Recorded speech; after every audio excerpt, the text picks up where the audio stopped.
This Meditainment production is brought to you today by the Samurai Aquatics and Decor Metaventure. Scan that QR code or click that link in the description and dive yourself headfirst into the Samurai Aquatics Discord server to pleasure your peepers on our current and future range of outdoor decor.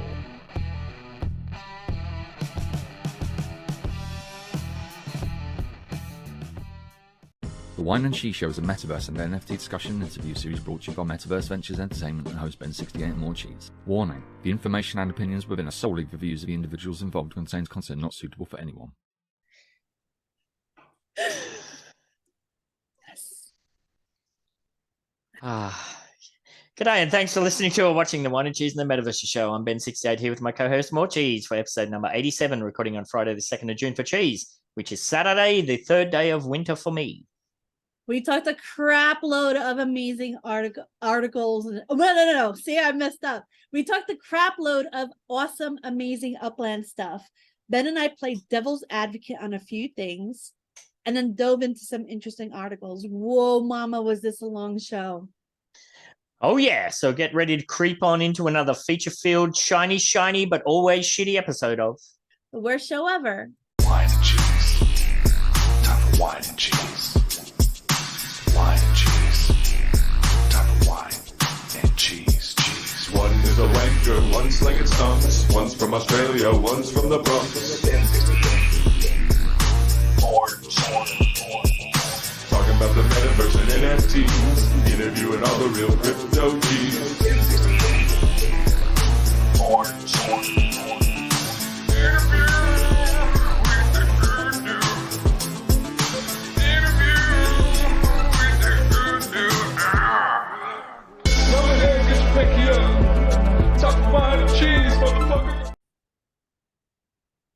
Hello, and welcome to the Whine and Cheese and the Metaverses Show. I know I'm trying to mix it up. ASMR version.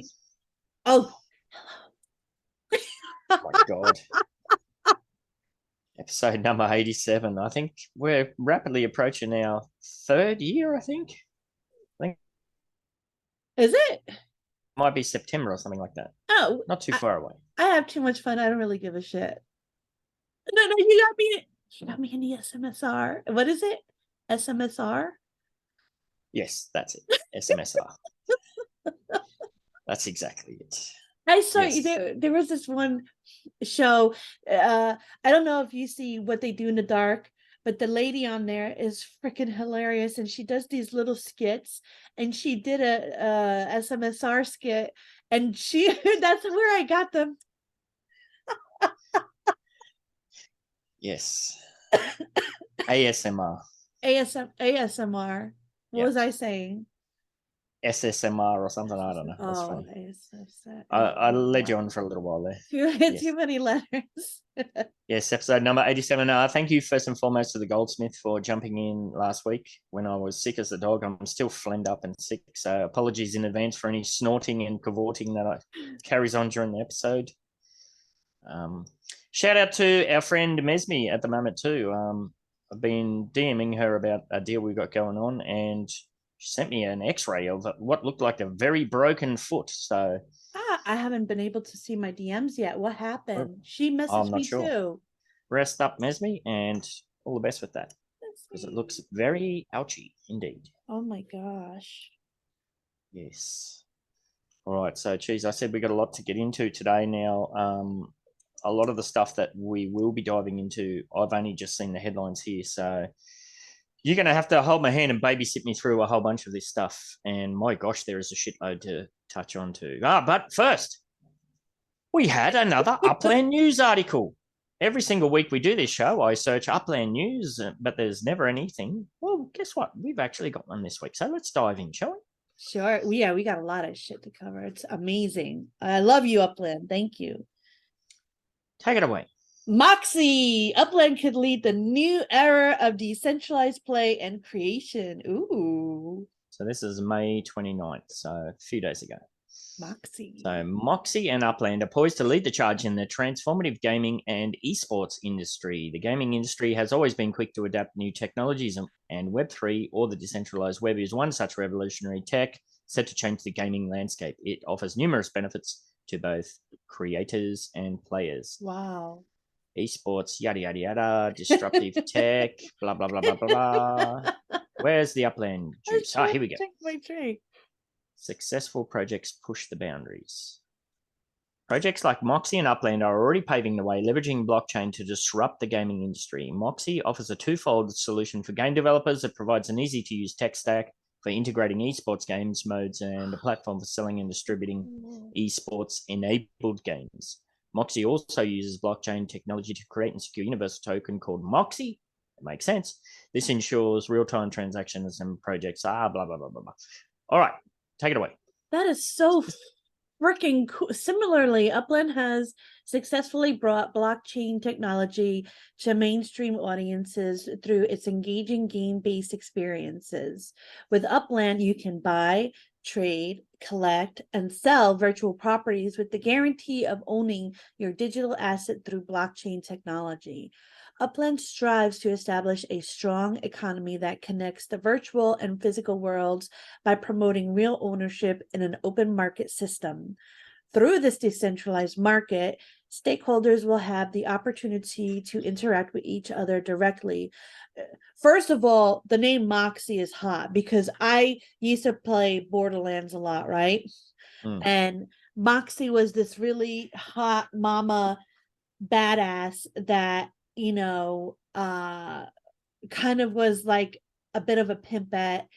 And people who played Borderlands will know who it is. So she was a foxy moxie. She's a foxy moxie.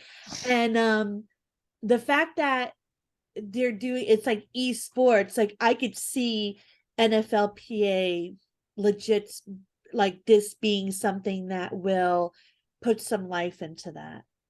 Yeah, there's a few things to nitpick at there though. Like it's bangs on about promoting real ownership. Well, you will have people that are listening along saying, hey, not your keys, not your ownership. So that's one aspect of it. Nacho cheese. Nacho cheese. Yes. Now I want some And nacho cheese. through this decentralized market, Upland is aiming to be decentralized, but at the moment it's very much a centralized platform. So there's a few caveats on that one. Well, there's a thing, like there's a lot of the learning curve is so crazy in Upland. If Upland just gave people their keys, I could see people kind of losing them on a regular basis. I feel like you should if once you pass a certain level, like once you get to Uplander or something, and they know you can actually play, and they know what crypto is and this and that you automatically get your keys after that point. Yeah, I think it should be probably pushed to executive maybe, because it's Executive not even. that hard to get to director. Yeah. Executive 10 million net worth, that's quite a significant in air quotes investment. Yeah. So yeah, something like that for sure. I agree, yeah. All right, it says here an optimistic outlook. Take it away. As we anticipate the future, it's evident that the gaming industry's development will depend significantly on the blockchain. The Moxie and Upland projects could pave the way for the industry and showcase the revolutionary potential of Web3. That sounds amazing. Where did you find this article? I just do Upland news search. This is awesome. As more gaming companies and developers embrace these technologies, the gaming industry will continue to evolve, reshaping the landscape for players and creators alike. Ultimately, it will revolutionize how we perceive and engage with digital entertainment. Wow. Yes. So gamification of basically all sorts of stuff, like traditional games, boring in real life stuff, all of that sort of stuff. And I think it's funny, like I believe Upland is one of the few projects keeping the EOS blockchain alive and relevant. And we'll see, because I can't tell you right now, but someone else is talking to EOS. Oh, so yeah, we'll have that for a later Whine and Cheese. Yeah, all right. Well, we'll see how we go. And I think that might be the end of the article. Yeah, so that was cool to see. That's really freaking cool. We'd like to see more Upland articles out there. So if you are a journalisto or a wannabe journalisto, yeah, and this is on crypto news. So It's pretty cool to see that, but we need a lot more. All right, I'm going to bounce out of there, and we're just going to do a kind of, where is that button? There we go.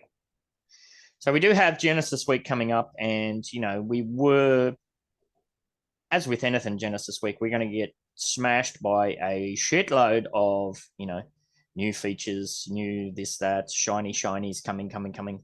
And we've got a whole bunch of things to dive into. You've been working your ass off in the lead up to Genesis Week. Oh my God. When do you actually leave to go? It's got to be not soon, right? We're leaving Wednesday morning. So the 7th. So just after the next UDU podcast, the day after. Yeah. Wow. All right. So how do you feel? Are you ready to go? Are you still scrambling or? Well, all right. So physically and duty wise, I'm ready. Mentally, I am screaming.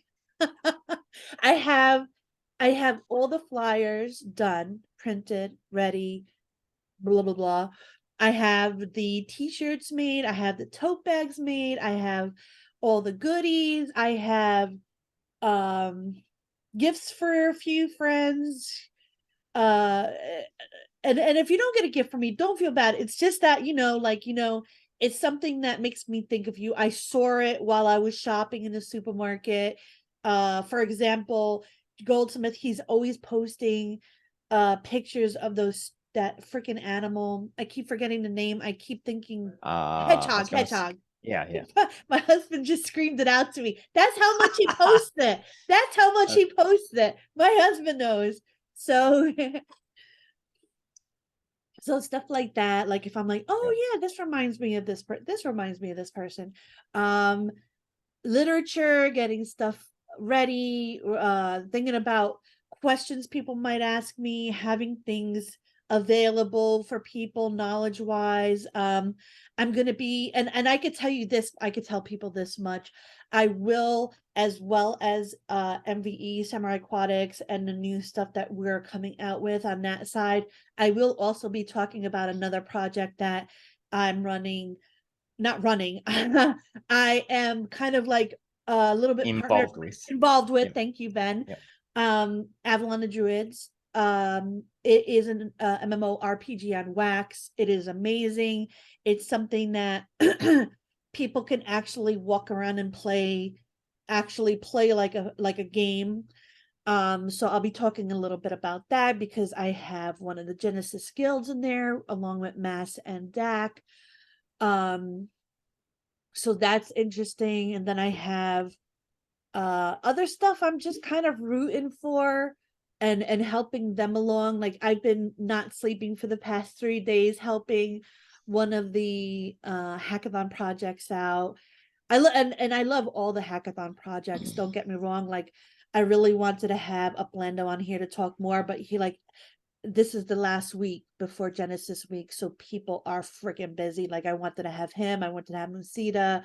Essay's really busy, so it's like it would have been nice for them to get like a little few messages in, but I understand at the same time because people are just reaching for whatever few minutes they have. Go time, yes. Oh yeah. Don't forget to up your vitamin intake. Get yourself physically boosted, ready to go. I have my B12 gummy vitamins. Yes. And for Christ's sake, get some sleep. I'll sleep when I'm dead. Yes. All right. Are you ready to do this? Yes. We're going to dive in. Like I said, there is a lot, so hold on to your butts. And as I always say, if you're out there listening and watching, get yourself used to 2x speed. Work yourself up to it. It took me some time to get used to. Hold on to your butts, as Samuel L. Jackson would say. All right, now I'm bringing up go-kart manufacturing. The only reason this is kind of old news from May 15th, but we did get an update come through. I believe it was pushed to live updates within the Upland Discord. So Genesis Week brings the first go-karts to Upland, and yeah, here's the update here. So this is from basically today.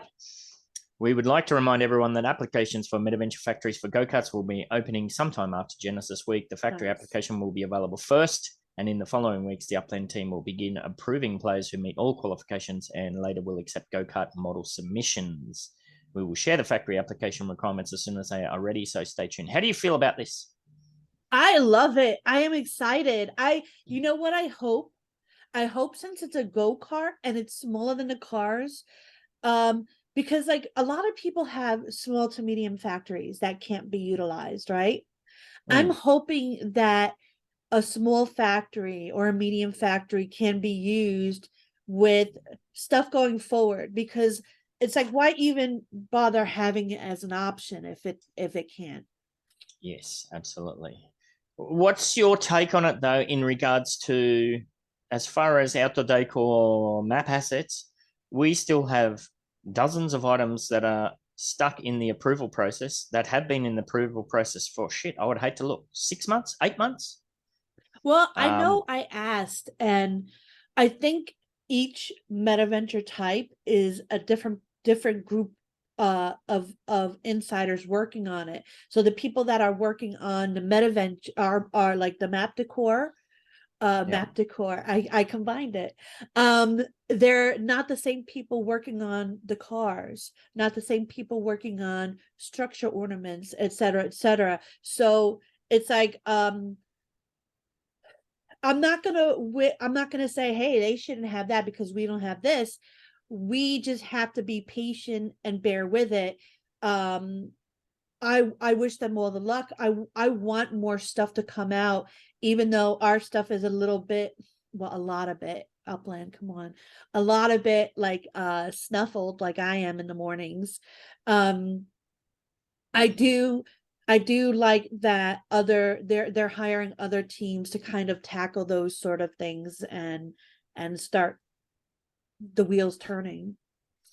Yes. It just is rapidly becoming the feeling like we're the red-headed third middle child again, you know. Not on purpose. And we were in a much better position than all of the other better decor shops because we were ready at the start. So we had a bunch of items approved at the start. But again, I keep banging on. There's a whole bunch of the other factories that were in that first approval process from 3 years ago that still have 1 or 2 items approved, and they're still waiting. I know BDAG is, he's had items just sitting there, and it's endlessly frustrating to reach out and ask, can I get a status update? And you get no reply for weeks, months. Yeah. Well, TML finally got his large factory moved. He was waiting like 6 months for that. Yeah. So hopefully that's a good sign. That means things are going to start picking up. Yes, well, it has to. I mean, if they're taking on, what have we got? Structure ornament manufacturing, go-kart manufacturing, all of this manufacturing, there needs to be a much better system in place if they're going to keep up with it all. Otherwise, it's going to be quite a big hole they're digging for themselves. All right, I didn't think there was anything else on there. Let me check. Once applications are open, the NFT chassis is available for you to get started on go-kart models. In the future, Upland will be providing updated files along with a validator for testing your submissions.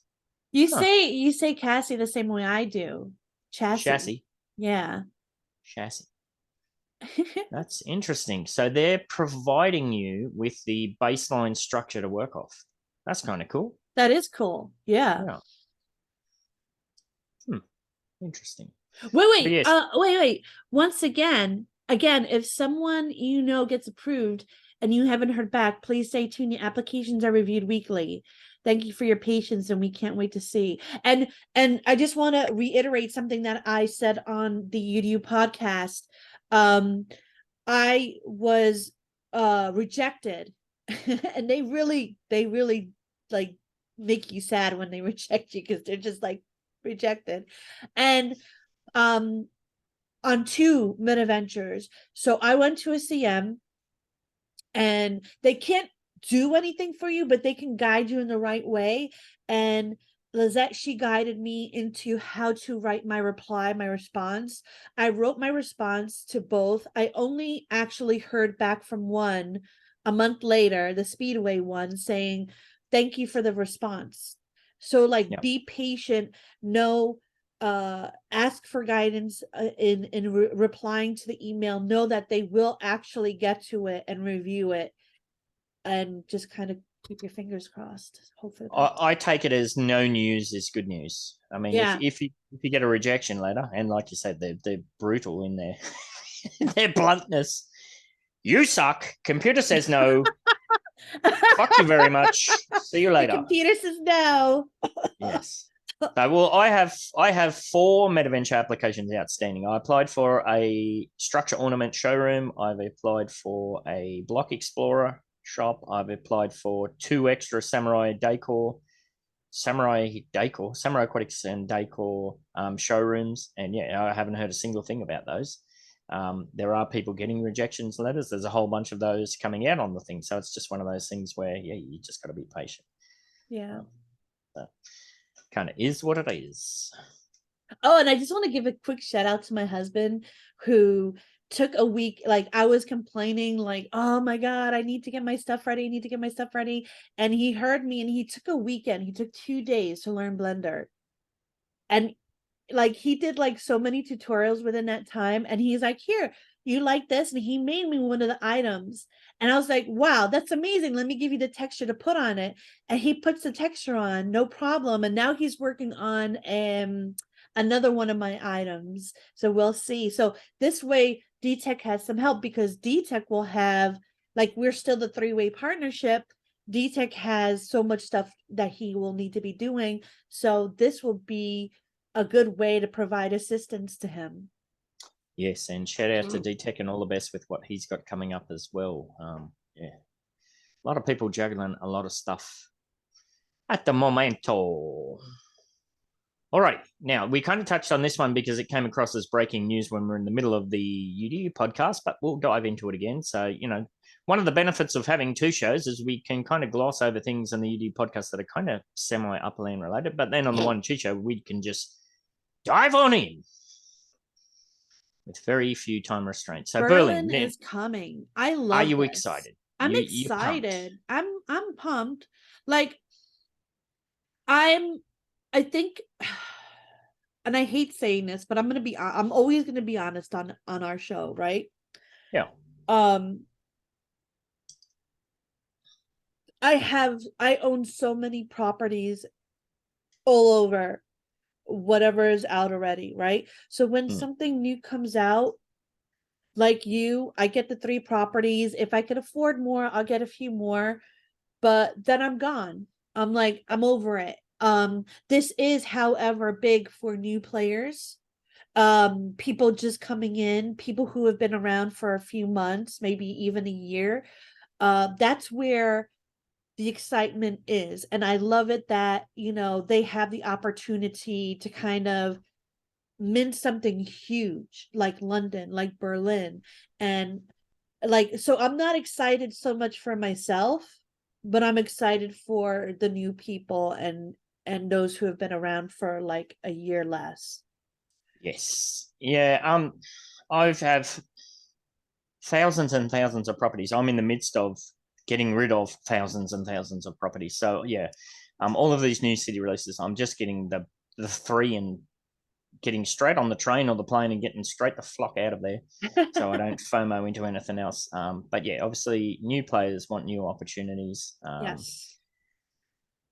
And yeah, within the UDU team, there's nobody in any of these last dozen or more city releases since you in the Bronx have put their hand up and said, hey, I want to run a node and I'm going to be the node manager, so I'm going to go for it. Until that is the case, we're not going to go back to that system where we just do shit for the sake of doing it and then it just crumbles and dies. So yeah. So yes, Berlin. Now, again, we were a bit surprised when it was breaking news that it was a tier 3. I think that's very strange, but that is strange. If Berlin in Germany is not the tier 1 city of that European hub in that area, what's going to be it? I know. It's kind of, because they always talk about, like San Francisco is the hub for the West Coast. Yeah. San Francisco is the hub city for the West Coast. Well, yeah, what's going to be the main hub for this area? It's very I strange. mean, Tier three. the only two places that I could think of are like Munich and Hamburger. Hamburger. Hamburg. Yes. Yeah, Hamburg and Munich, but like there's not as big. I mean, I guess you don't really need to be as big Yeah. population wise. I don't know. And this is interesting. It launches Friday, June the 9th at 10 a.m. PT. So that's Saturday. That's Saturday wine and cheese time, but you'll be in Genesis week. So obviously we won't be recording wine and cheese then. So that's interesting. Or maybe I'll rope somebody else in to do it. Yeah, you should do that. I would love to see. I would love to see you with a guest. The Wine and Wine show. Oh my God. Wine and I'll wine. see if I can drag up another whiner and we'll just dive headfirst into the muck. You want a big whiner, get Vertnar on here. Yeah, I love you, Vern, but Jesus Christ. So that's interesting. And what's also interesting here is where does it have that thing with the node? Node. Yeah, you know, if you're in if you're in Genesis week for the Berlin release, you're going to get a free property in what is going to be the Genesis week only availability node. Oh, that's so cool. That's the same with the city that's opening in Vegas, right? Well, Berlin is the city that's opening in Vegas. Is it? Yeah. So then I get something. Yeah, you get the free node property. So I imagine they'll be pretty valuable on the secondary market. You know me, I hate selling my stuff. Yes. I'm letting go of a lot of stuff nowadays, though. I'm trying to work on quality versus quantity.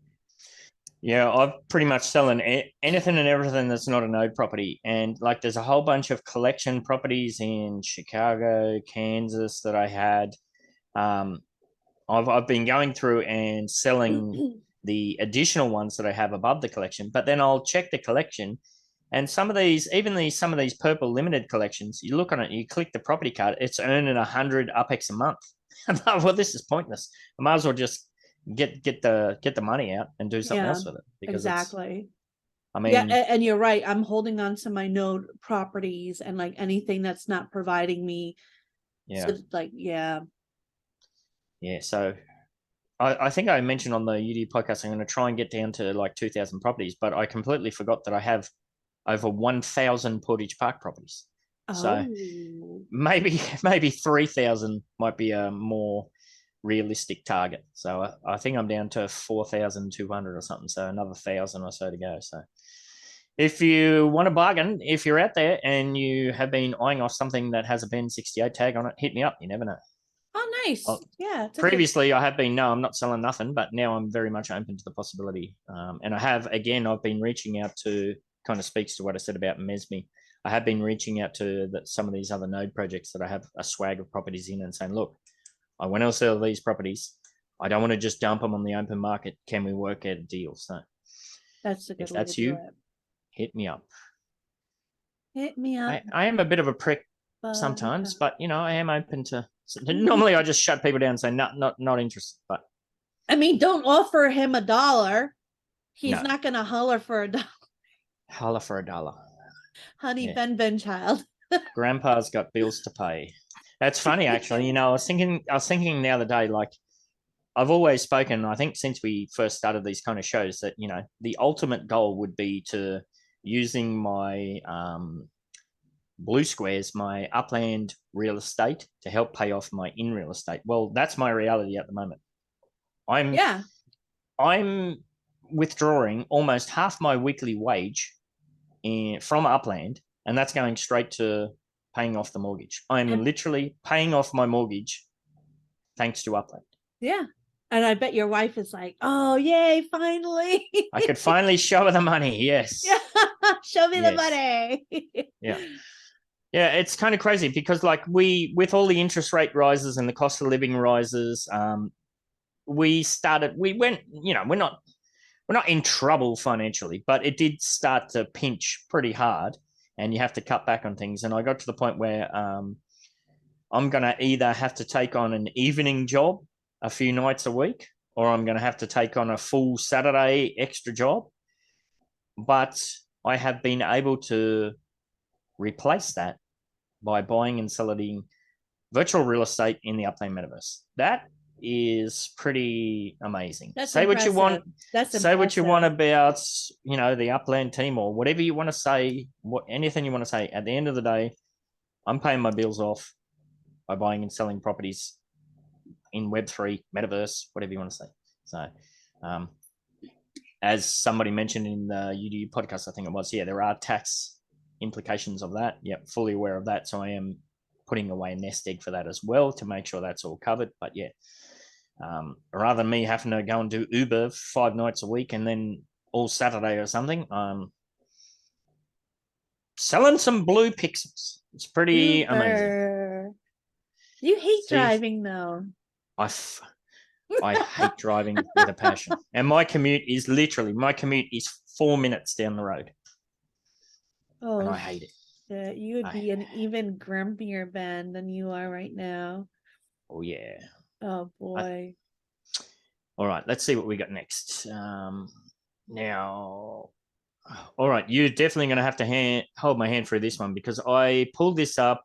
I was excited to read the headline, and I read it 3 times, and I couldn't for the life of me understand what the fuck this is all about. Huh. Let's see. Preparing for life. I understand it. Is this generative? Is this AI art they're using? Oh yeah, I don't care. Whatever. They need. It's like it's. So they've been coming out with news a lot. They need our, quick. This is the best way to do it. Who cares, right? I don't know. All right. So please, if you can understand this, please read it for everybody out there who might not be up to speed, and can you translate it into non-gobbledygook, please?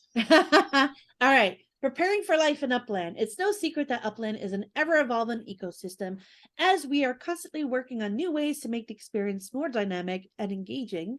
As such, we are excited to announce our newest efforts to prepare for the introduction of life, which will be powered by the STEM token. Woo! Yes. Now, this has been hinted at as coming, and they've been talking about this for a very long time.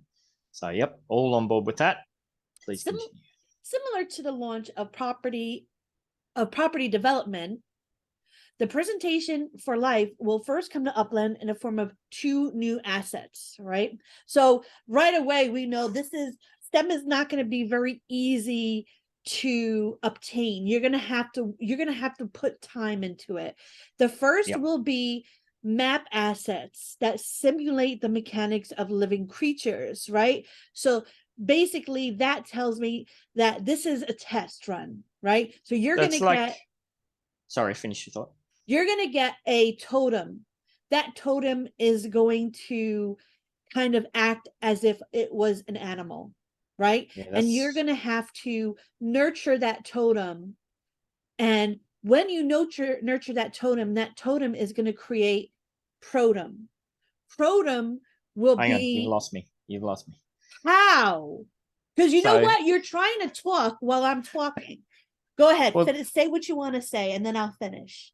So this is the test version. So before we had Spark, we had Spud, and that was a whole testing situation. So this whole protum totem thing, this is the test version of... That's what I said, yes. Is that correct? All right. That's what I said. This is a test version. That's what I said. Totem is a what? A totem is a simulated creature that you will be taking care of. So think like a pet cat or a pet dog or something. Exactly. Or a plant. Or a plant. All right. All right, because plants are living. So you will have this totem and you will have to nurture it. What constitutes nurturing? Maybe you have to click it every so often to feed it, to brush it, to clean it. And every time you do such a behavior or such an activity, it will give you protum. Now, what is protum? Protum is something that you will turn into STEM. Okay. Yeah. So I got this right away only because I'm a gamer and I've played games that had this mechanic. So Yep. people that didn't get it, like, don't feel bad that you didn't get it. It could have definitely been a little bit more layman termsy for non-gamers.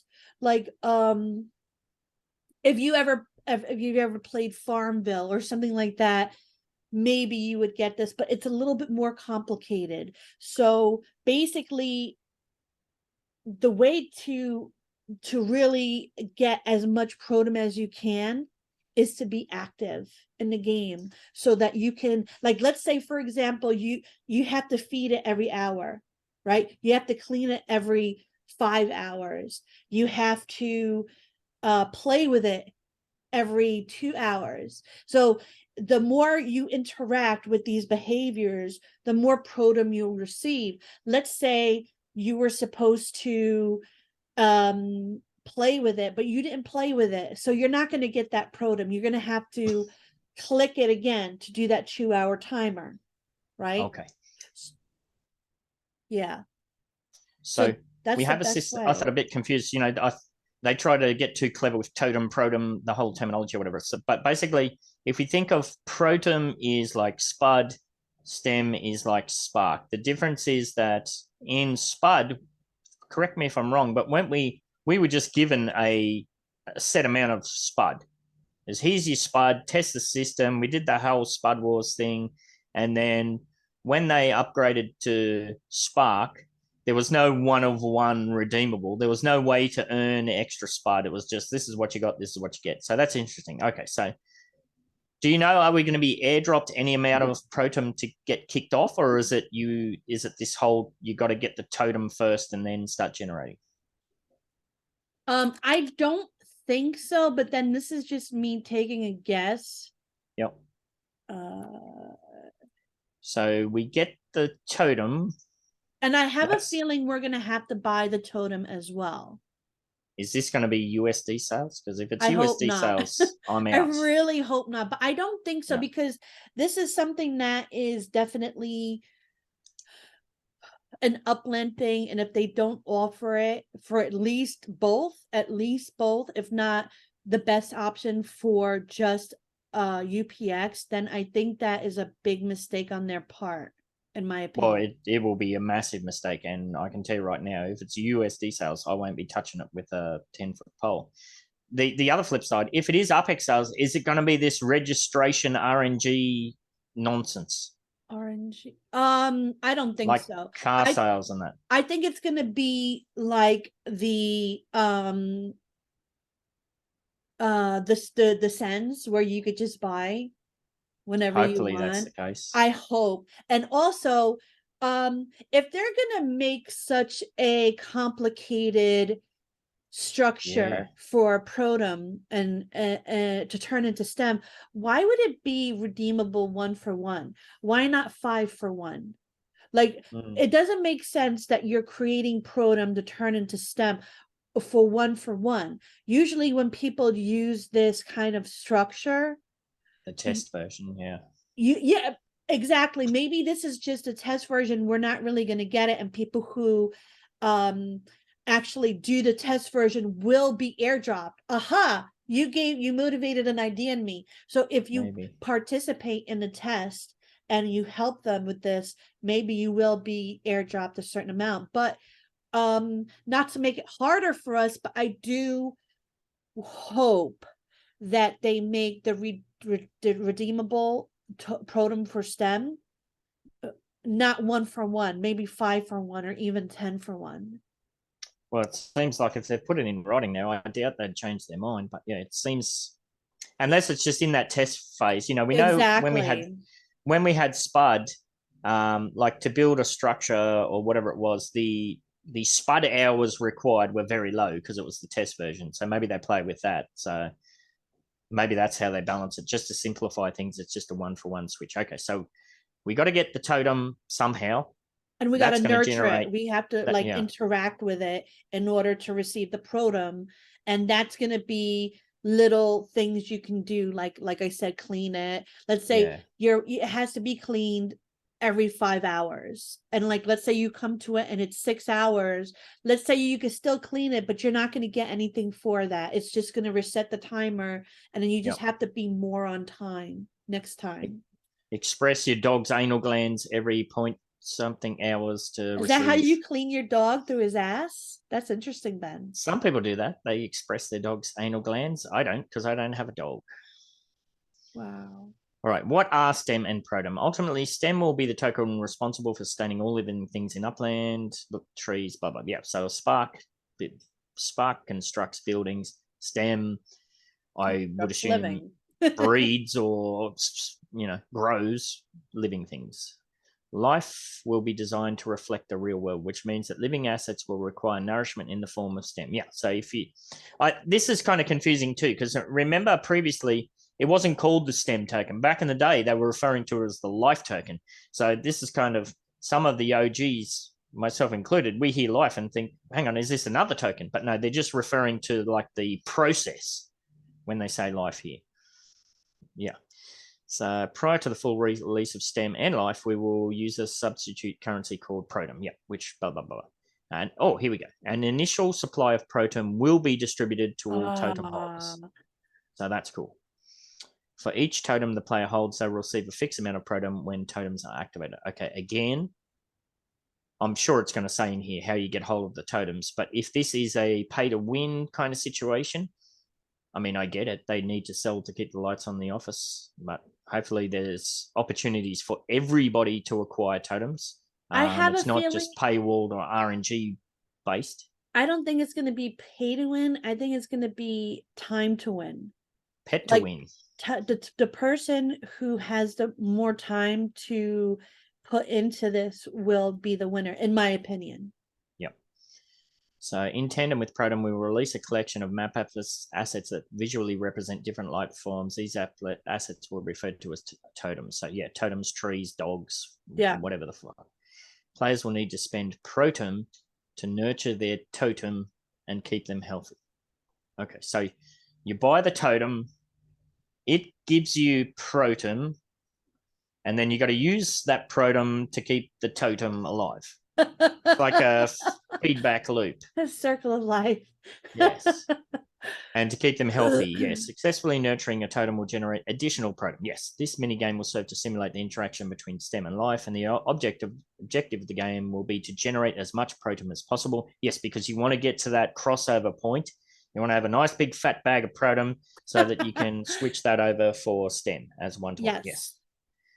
All right, you got me up to speed. I like that last. It's like life on steroids. Nice. Upland, sometimes they could be really clever like that. I love it because it's funny. Yes. All right, take this bit away because we're diving into what totems are now. All right, living map assets or totems. Each totem will have a unique set of visual traits. Oh, that's cool. So like not every totem is the same. Representing 5 different behaviors that set it apart from every other totem. I love that. This means each totem is a one-of-one asset. The unique combination of their behaviors will determine the optimal way to spend and harvest protum. Now that is so fucking cool because you have to strategize. You have to actually strategize. This will be based on the following: input, the total amount of protum that can be spent in a cycle. Frequency determines how often protum will need to be spent. Harvest cap, the maximum amount of protum that can be accumulated before it needs to be harvested. So if you don't harvest it on time, you will be missing out on the full potential of how much protum you can receive. Output determines how much protum can be earned relative to the input. Stamina determines what earnings penalty the player might incur if inputs are missed. Exactly what I said. Woo! Let's go back here and look at this through the lens of you got plenty of cats, all right? So you got your cat totem. input, the total amount of protum that can be spent in a cycle. So what does that mean? That means, this is like if you think of Spark and you're in manufacturing, this is how much you can stake. So there's a maximum staking amount. All right, so I'm on board with that. So say your cat is the max protum you can stake on this cat is 5 protum. That's the max. All right, I'm on board with that. Frequency determines how often protum will need to be spent. So how often do you need to input that to pat the cat, brush the cat, feed the cat, whatever it is. Harvest cap, the maximum amount of protum that can be accumulated before it needs to be harvested. What does that mean in regards to living animals? All right, so let's say let's say for example the maximum amount of protum that can be accumulated. Let's say you have to do it every 3 hours, and every 3 hours you get 6 to 7 protum for cheese for getting the protum before it can be turned over to like the next 3 hours. So let's say you have to spend 5 protum to keep the cat alive, but you're going to get 7 protum in return. So you get that 2 extra protum as kind of like a profit. So that's the maximum you can get for that one creature. Yeah. Yes. So it's like the earnings cap, but this is a protum cap. Okay. All right. So output determines how much protum can be earned relative to the input. So yeah, that's what you're talking about there. Yeah, you have a fixed amount that you can input, and there's a fixed amount that will be outputted that you can take out. Stamina determines what earnings penalty the player might incur if inputs are missed. So if you don't feed your cat, there's going to be... Well, that's interesting. I wonder, like, going back to the Spark reference, if you earn more Spark, there's no mechanic for Upland to take Spark away from Aha. All right. I knew you were going to ask this question now. So the penalty would be you don't get any protum at all. You had to spend 5 protum to start off this like let's say petting mechanic or feeding mechanic to get 7 protum. So your penalty might be you only get 4 protum, so you lose a protum. Yeah. So it's kind of like an escrow system. Yeah. Before you can press output or harvest, before you can harvest that protum, penalties will be applied or whatever. And that makes sense. Okay. All right, I'm up to speed there. Based on these behaviors, players will need to optimize how they spend protum to ensure the livelihood of their totems. If the player nurtures the totem correctly, it will reward them with additional protum. Failure to nurture totems properly can result in diminished or lost protum returns. So is this going to be... This is a Tamagotchi, isn't it? You got to get up every so many hours and feed the fucking thing? Yeah, that's exactly why I said it's time to win. You're not paying to win, but you're giving your time, which is also a pretty big asset. It's a huge asset. Now you can do this on your phone, which makes things a little easier. So you have to duck into the bathroom and this and that. But you know what this is going to do? This is going to make investors this is going to make Upland look even prettier to investors in such a way that this is going to make so much active users even more active.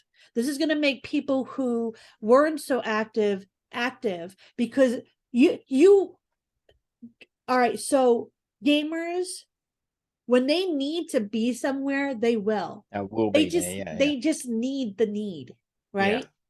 So it's interesting. Like obviously your natural inclination would be to get as many totems as you possibly can. But if you do that, you might be setting yourself up for disaster. You might be sticking to cats. Do you want to have 100 cats that have kind of half neglected? Or do you want to have 4 or 5 that you look after really well and get the max potential out of them? It depends. Like some people can be really tenacious, like people who cannot afford to play. Let's say you can sell this. There will be an economy to sell your stem, or not your stem, but your protum to produce stem. I don't think they would do that in a test version. Not in a test version, but the thing is the fact that they made protum will like, you can't buy spark from other players, you can't buy stem from other players, but if you were able to have a sparkdom that you produce to create spark, that might be something you could trade to other players. Yeah, but this right? this Protum thing is just the temporary test version. So eventually there will be no Protum. Totems will be generating what's the fucking word? Stem. Totems will be generating stem eventually. And so, I don't think you're going to be getting a 1 of 1 in the future. In the future, yeah, probably not. Yeah, it's like back in the day before Spark come along. Upland did a whole bunch of competitions. There was tons and tons and tons of way you could build your Spark balance. You weren't getting that Spark, but it was being tabulated on the back end by Upland. People were not that bothered with it. I got a crap load of Spark just by being involved that, eventually came through. So that's interesting. Yeah. So like based on the, read your DMs right now. I'm going to read the next part. Based on these behaviors, players will need to optimize how they spend Protum to ensure the livelihood of their totems. If the player nurtures a totem correctly, it will reward them with additional Protum. Failure to nurture totems can result in diminished or lost Protum returns. Yeah, you might not even get any. Now, I just let Ben know that I have to go tinkle really bad. So he is going to talk to you guys for a little bit and I'll be right back. So go read your DMs and then you disappeared while I'm reading and replying to your DM. All right, let me go back here. Totems will have a finite supply, meaning additional totems will never be minted beyond this drop. What? Totems will have a finite supply. What? So they're going to drop, you're going to have a chance to buy totems before this all goes live, and then after that you can't get any. Additionally, totems will only be active during predefined cycles of 30 days. Once a new cycle begins, players can activate the totem and will need to spend Protum to keep them alive. After the cycle ends, players will no longer be able to spend Protum on their totems for that specific cycle. Early results of the simulation will determine when and how often cycles will occur. A 30-day cycle of the test currency Protum. So that means if they're doing cycles of 30 days for Protum, that means we're going to be in this test period for quite a while. I would imagine they're going to do several test cycles of 30 days. So yeah, it's a lot to do. So maybe this totem finite supply thing means only for this initial test period. Otherwise, it doesn't really make sense. If you're a player that came on, 1 or 2 years in the future, but you weren't here at the start for totems, that doesn't make any sense at all. What are you talking about? You being negative while I was gone? No, I just don't understand this. Totems will have a finite supply, meaning additional totems will never be minted beyond this drop. So if you don't get a totem now, you can never get another totem. Maybe just for the test. Let me see. Yeah, that's what I ended up going there. Additionally, totems will only be active during... Now, I said here, they've got a predefined cycle of 30 days for the test version. If they're doing cycles of 30 days, you would imagine that they're going to do several test cycles. So we're going to be playing with Protum for quite a while before we get the actual in real life stem. Yeah. So the turnover from Spud to Spark, it wasn't that long. It was, well, then again, maybe it was 3 or 4 months. I'd have to go back and check, but yeah. Well, you want them to get this perfect too. You don't want them to half-ass it. People can be very, mean and very, judgmental and whatnot. So like I say, give them the time, let them test it. I think it's really freaking exciting that they are testing it and they have, kind of let us know how it's going to play out. It just seems weird that they say totems will have a finite supply. They surely they mean these initial totems. You can't expect that. I said while you were tinkling, if you're a player who joins 3 years from now, oh sorry, you can't get a totem. You have to buy it on the secondary market. We don't do totems anymore. That was 3 years ago. That would seem weird. Surely, if totems if totems are a representation of living things, surely they're not releasing every possible iteration of any possible living thing now. Bizarre. Dun, dun, dun, the Genesis totem. No, I like this. A lot of people say it looks like a dog. A lot of people say it looks like, I don't even know, but I think it looks like a fancy snail. A fancy snail. Yeah, like the back is the shell, and then you know how the snail has a really long neck and then the little ears coming out. It looks like a kind of like a giraffe dash. that's sitting down. A giraffe too, yeah. This super rare totem will be the only totem that comes with all of the most favorable behaviors. Okay, so it's got maxed out stats. That makes sense. Each of the behaviors, blah, blah, blah, blah, blah. The generous totem's output will be expressed as a llama, the first and only of its kind.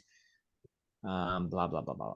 Okay, so they've got a 1 of 1. So the same as the Genesis property, the Genesis car, the Genesis totem, yada, yada, yada. Hopefully it goes to somebody who's actually active in the communities this time. Not like the Genesis car did. That's Now, all we can say for now. How are they giving out the totems though? This Genesis totem we will be awarding. So there must be some kind of competition that you have to do to one lucky player in Upland. So remember for Genesis Week, in the lead up to Genesis Week last year, there was a whole bunch of ways that you could earn points towards the raffle that went for the Genesis car. I think it'd be something like that. There's probably a whole bunch of things you can do. Probably we're going to touch on some other events that are there. So probably, I would imagine that's going to get you into there. And last of all, what's next? Testing STEM with Protum is an exciting opportunity to test the waters for life in Upland, and we're incredibly excited to see what this project will do for the Upland ecosystem. The Upland team is hard at work on delivering the first iteration of Protum and Totems sometime in the near future. We'll have more details as we get close to launch.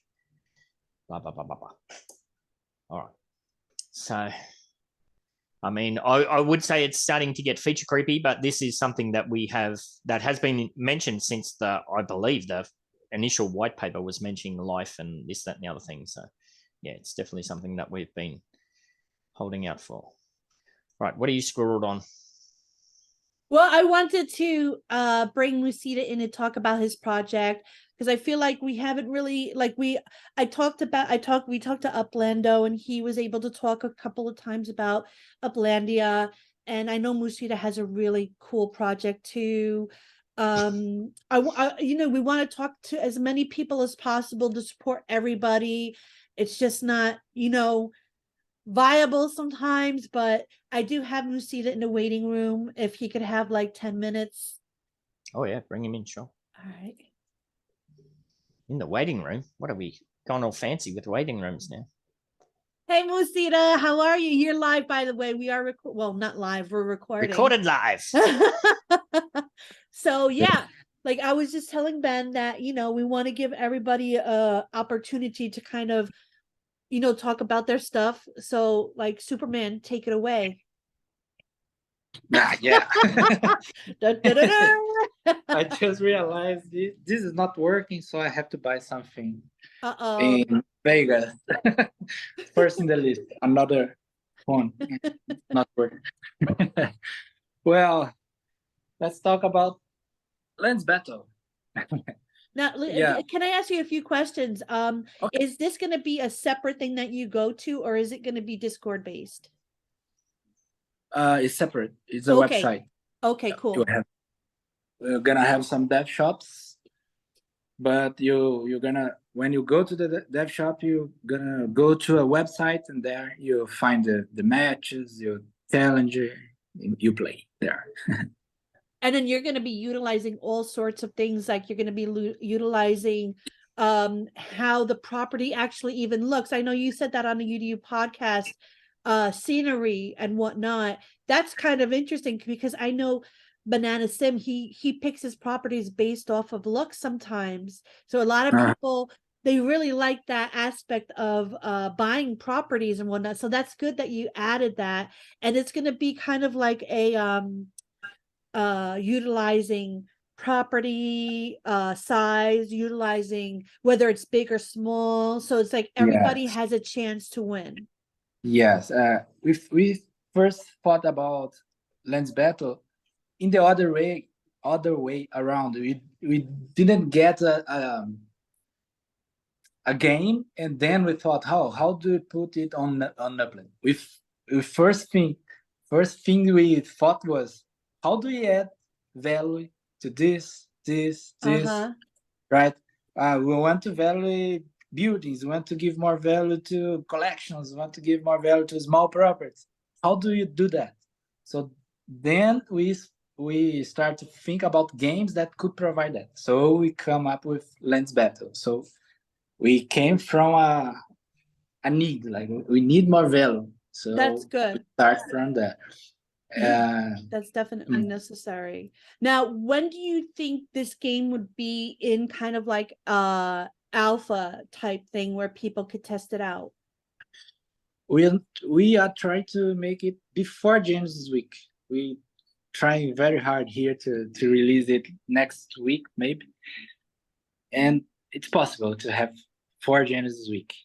Yeah, that'd be cool because like you're going against games that are already out, and they have kind of like a little bit of a head start where people can play it and know what it's about. If you can get this out before Genesis week to kind of like have people at least test it, I think that would be a good thing for you guys. Yes, we're testing a lot because it involves Apex, so we have to have everything set. But it's almost done. We played already, me and my friend. Sometimes we play here and test. I lose all the time, but are you you should have kind of like a thing where people could sign up and be testers and they could win the opportunity to test before it comes out to everybody. That would be really cool. Also, can you talk to who is in your team? Just me and Guerra. His in-game name is Warren. All right, so cool. That's really cool. About that. Yeah, so like we're gonna have one last show before Genesis week, the UDU podcast, and I know you'll be flying, so you won't be able to attend, but any information you can get to me, any updates, I can actually put it out there for you in the UDU podcast, whether it went live, like what I can share for you. And this goes out to anybody who has a project. Ben and I are big proponents in putting people's stuff out there no matter what, just to get for the good of the community, right? So Musita, I know you're super busy and I kind of like poked you to be on here and you're like, let me try. So I just want to thank you so much for giving us this little about, and I'm really excited about your project. Thank you so much for coming on here. Thank you for inviting me, and I will keep you posted. Yes, keep us posted, please. Okay, no problem. Right, take care, Musita. Thank you. All the best. See you, buddy. Yeah. That was nice. That was a nice Lands Battle. Lands Battle. Yeah. Yes, well, I mean, if I press Upland on my phone app now and it loads, guess what it says? It says Upland Property Trading Game. I came into Upland in January 2020 because I wanted to play a property trading game. But it still is that. We're still trading properties. We need the properties to do other stuff. That's the thing. The properties are the main thing.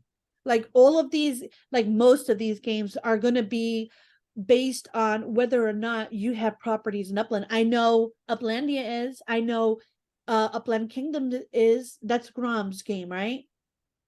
Yes, but we still don't have things like property management tools. We still don't have a search for properties in the app.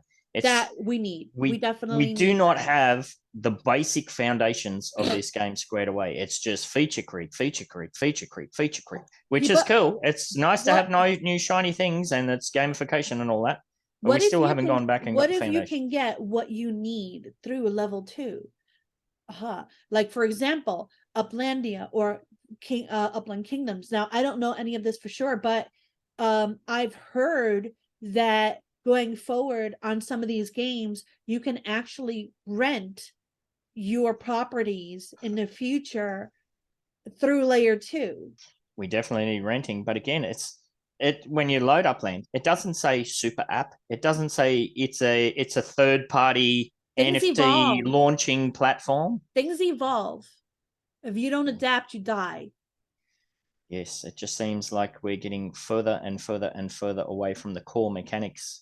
I personally don't think so, but I do think it's a valid thought and it should be like conversated more into.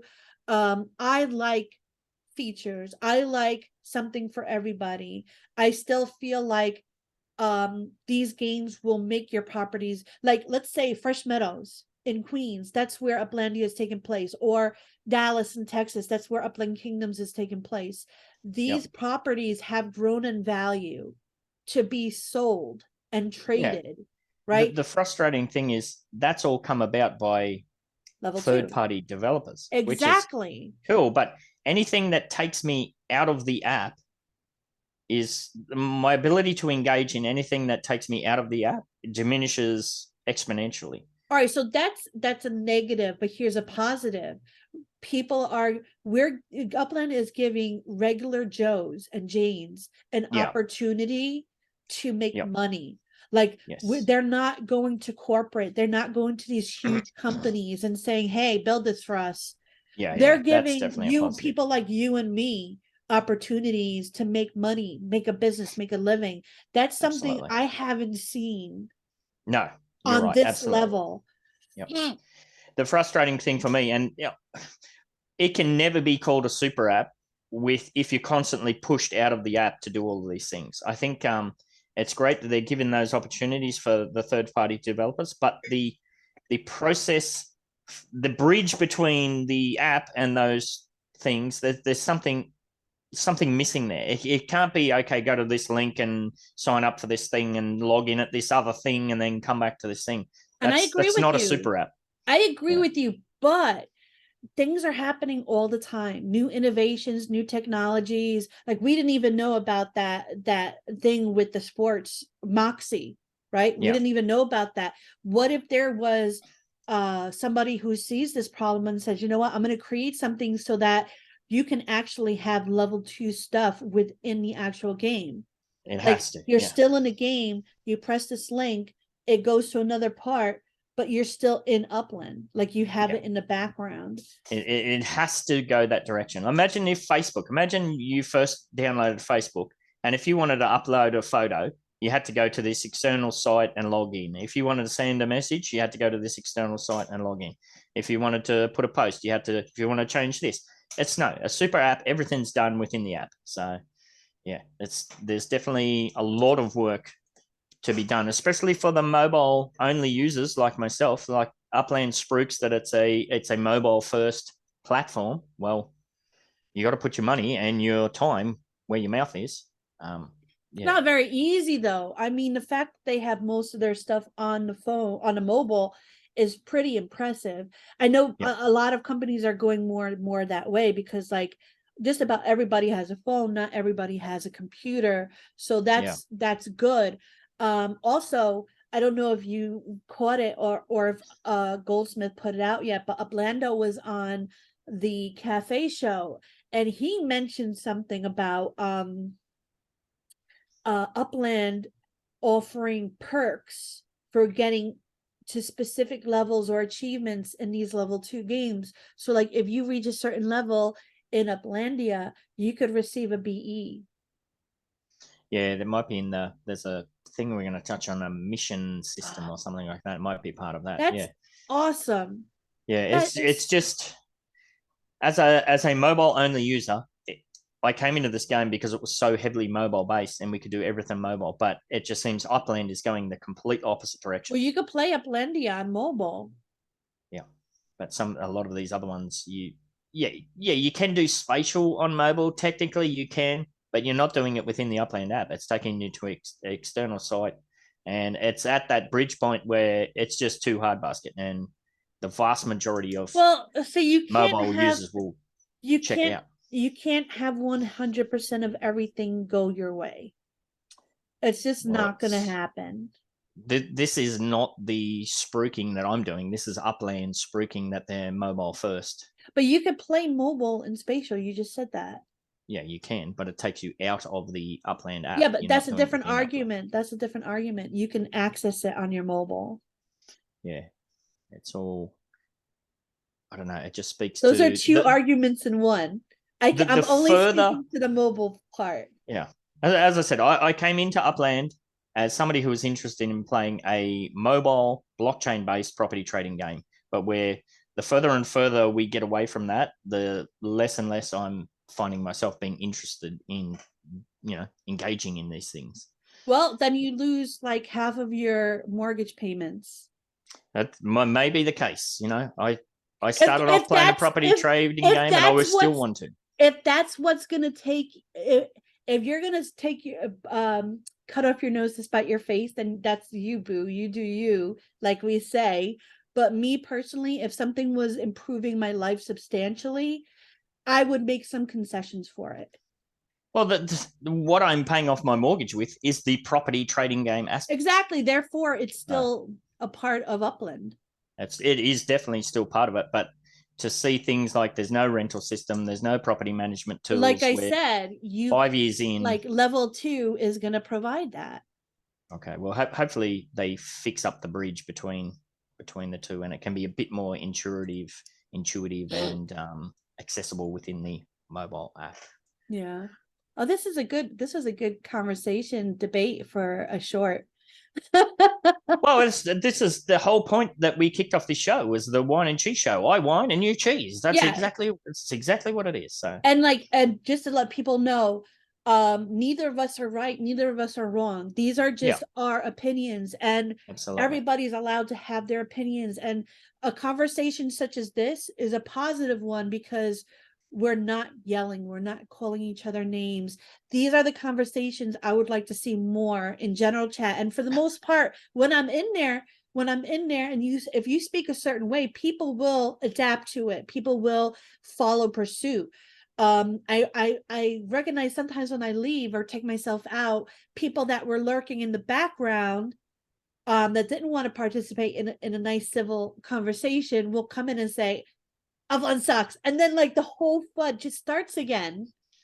You are what you eat. Yes, absolutely. A FUD cookie. What would that taste like? I imagine it'd be pretty shitty. All right. Upland Auction House Genesis Edition. Now, have you ever got involved in any of these? Have you ever submitted anything to be auctioned off? Or have you got on and bought anything? And I haven't bought or sold, but I have watched it. And they are pretty cool. Like I will be on the road during this time. Yep. I probably will still be able to watch it through my phone. But yeah, I wouldn't be able to really participate because for me, driving with the hubby is really cool. Like we sing, we talk, we play games, we stop at fun things. Huh? You weirdos. You actually like each other and talk to each other on road trips. How weird. Oh my God, Ben, stop. No, that's awesome. Yeah, you have a lot of fun. Yeah. Yeah, I always balked at the idea of there not being a what do you call it? A reserve. Like, I'm not going to put up one of my really expensive properties without a reserve. Yeah, I agree with that. Yeah. I and agree. There have been a couple of times where I've woken up at Mofo AM to watch the auction or whatever, and it's, we're experiencing technical difficulties, and they just got to stretch it out, and then it gets cancelled. So I kind of gave up on the whole thing. But there are some very valuable properties in the mix here. We've got 2 collection properties in London and 3 ultra rare properties. Now, those are from old cities, Kansas, Santa Clara, and Rio. So that's pretty cool. And the first 5 mints of MV motorcars. So we've got mint number 1 of the 2022 Series 1E and all of the colors there. So that's some pretty decent prizes. Well, not really prizes, are they? You gotta put your money where your mouth is. Exactly. Those are pretty. I love the 1Es and the ones. Yes, and don't forget that if you do want to be involved, you have to be a verified auction participant. You can't just go Yeah. on there and create shenanigans. So, yeah, how to submit a property for auction. I looked at this again, but I just thought, yeah, without that reserve, it's just not worth it. It really isn't. It really isn't. Yes. Because then you have like some people working together to good to like, people are people. People are going to be clever. People are going to create their own rules within the right rules. And you can't blame people for doing this because if people allow it, they allow it. And I'm always a skeptic. I'm always the kind of person that is like, well, what if somebody does this? What if somebody Yeah. does that? Right. So Yeah. you have of one group of people kind of boosting the auction for some, and then like, let's say somebody who doesn't really have that will end up selling their stuff for really cheap. So like Yeah. you said, the reserve, there needs to be a reserve to solve that sort of thing. Yeah, what you're referring to there is kind of hope for the best, plan for the worst sort of mentality. Yes. Absolutely. Always think ahead so you don't get caught with your pants down. Unless you're going to the bathroom. Especially it's winter here in Australia, so it's the third day of winter. So don't want to get Is- caught with your pants down in winter. Does it ever snow there? No, not where I am. Was it Yeah, the it whole doesn't George snow Costanza? here. It's shrinkage. It's shrinkage. Yeah. Remember that It was episode? cold. Yes, I do. He was in the pool. He was getting ready to go to or getting out of the pool. He was changing, and Yes. Jerry's girlfriend at the time, who was very mean, walked in on him changing and made fun of his little pee. But he got her back so good. And she Yes. deserved it. She was mean. She wasn't very nice. Yes, absolutely. He gave her Right. lobster and she was super religious. All I right, have to go sorry. back and watch those. They're so She's good, like, those she shows. was she would gloat about not ever having lobster, Being pure.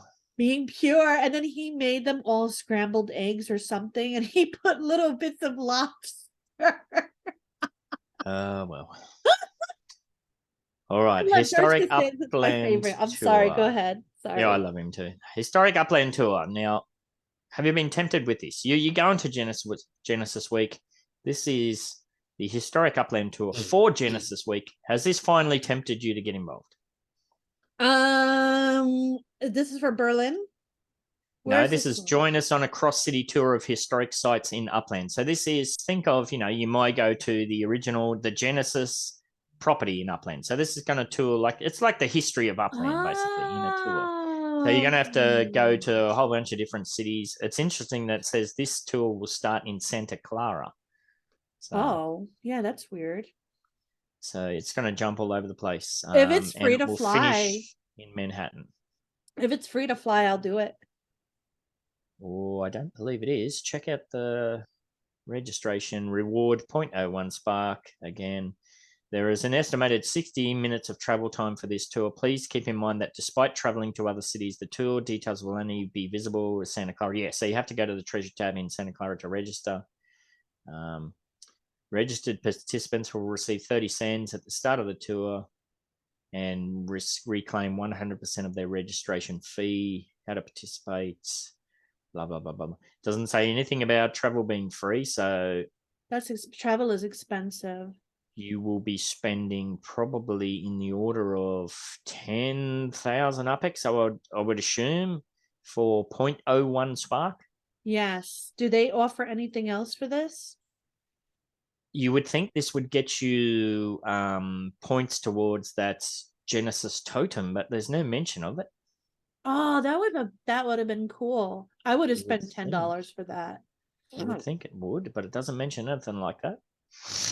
Yeah, that's crazy. So no, I won't be taking part in that myself.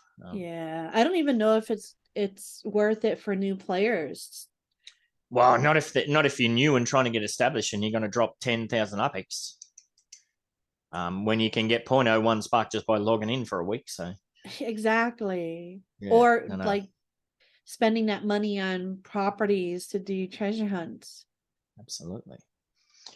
All right, so see here we go. Next up, Genesis Week 2023. So this is another hunt, but this is one of those scavenger hunt things. I really like that Miles with the 2 guitars. That's so hot.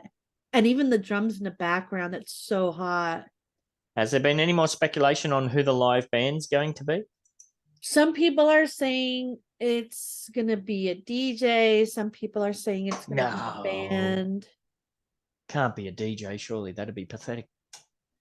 They've said live band, haven't they? They've shown drums and yeah. they've shown Miles wearing like grungy clothes. So I hope it's a 90s band. I really do. I am stuck in the 90s, Ben. Maybe Dirk's going to get up in his fluoro DJ outfit and go all techno vibe. Who knows? I was saying maybe since Berlin was announced, it's Rammstein. Rammstein, wow. That'd be cool. They don't really go with the whole Technicolor vibe that they got going on. It should be metal and blood.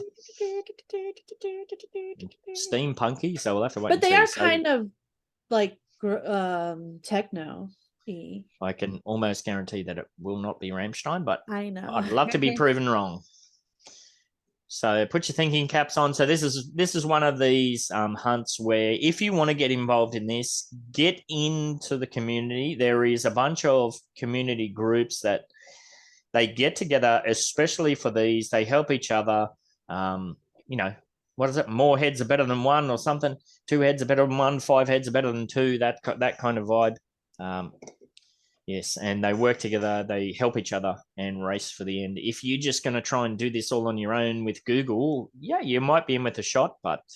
Oh my God, this gives you an entry into the freaking totem. Yeah, that's what we expect to see. Lots of those, yeah.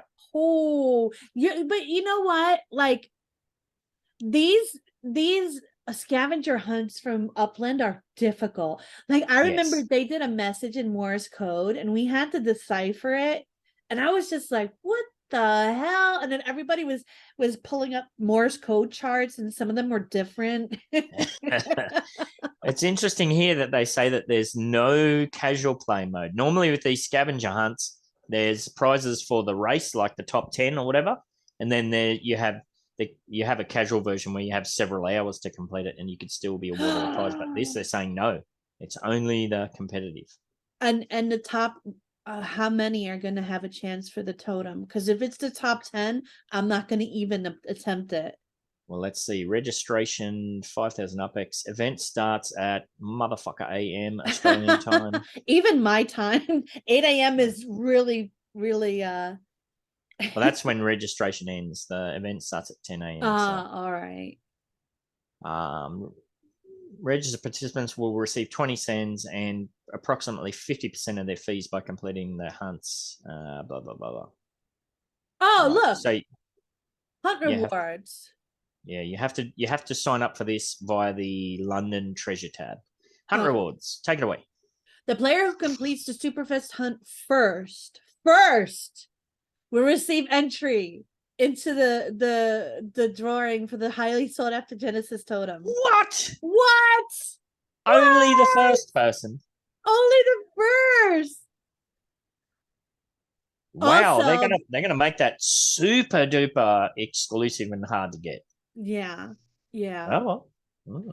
Also, the first 200 players to complete the competitive Superfest hunt will be eligible for other rewards. These rewards include Scavenger Hunt exclusive Genesis 23 Superfest Block Explorer, which is pretty cool. UpX and Spark. The amount of UpX and Spark you receive is determined by your finishing position, so it pays to be quick. Additionally, players will earn back approximately 50% of their registration fee just for completing the hunt, while the remaining 50% goes to the prize pool. Check out the Genesis 23 Superfest Block Explorer and the rewards chart provided below.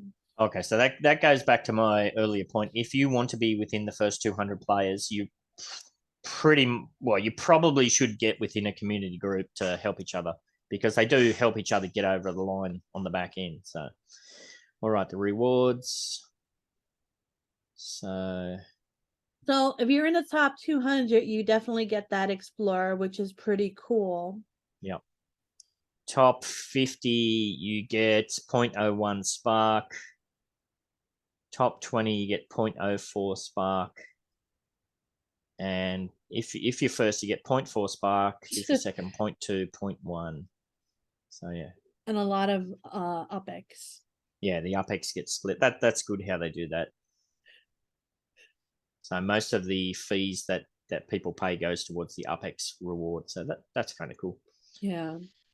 So does that tempt you then? Because it's going to be so hard to get no entries in for that totem. No. I'm not going to be first, man. No, man. All right. How do scavenger hunts work? Yeah. Basically, you get clues that are quite difficult. So yeah. And don't forget too, like in many of these kind of hunt situations, okay, you've worked out what the answer is. The answer is property address, blah, blah, blah, blah. 25 James Street, London, whatever it is. You go to 25 James Street, London, and it doesn't trigger the pop-up because it's everyone in the wrong else. spot. Oh. You know, sometimes it can be janky like that. So yeah. the more people you're with who can look around and, oh, actually, if you go to 27 James Street, it triggers the pop-up. Yeah. Sometimes they've in the past, hopefully they've got it fixed up, and in the past they have been pretty woeful at actually ensuring that all of these things work as they're supposed to. Like sometimes you put an address in, a search address, and it just goes somewhere completely different. They're not even freaking properties there. So yeah, the more people that you can have in your ear working together, helping each other, probably the better. Agree. Assuming you trust them and they're not sending you down the garden path. Yes. That would be right. so Next mean. Next up. Well, there's people out there that do it. You know it.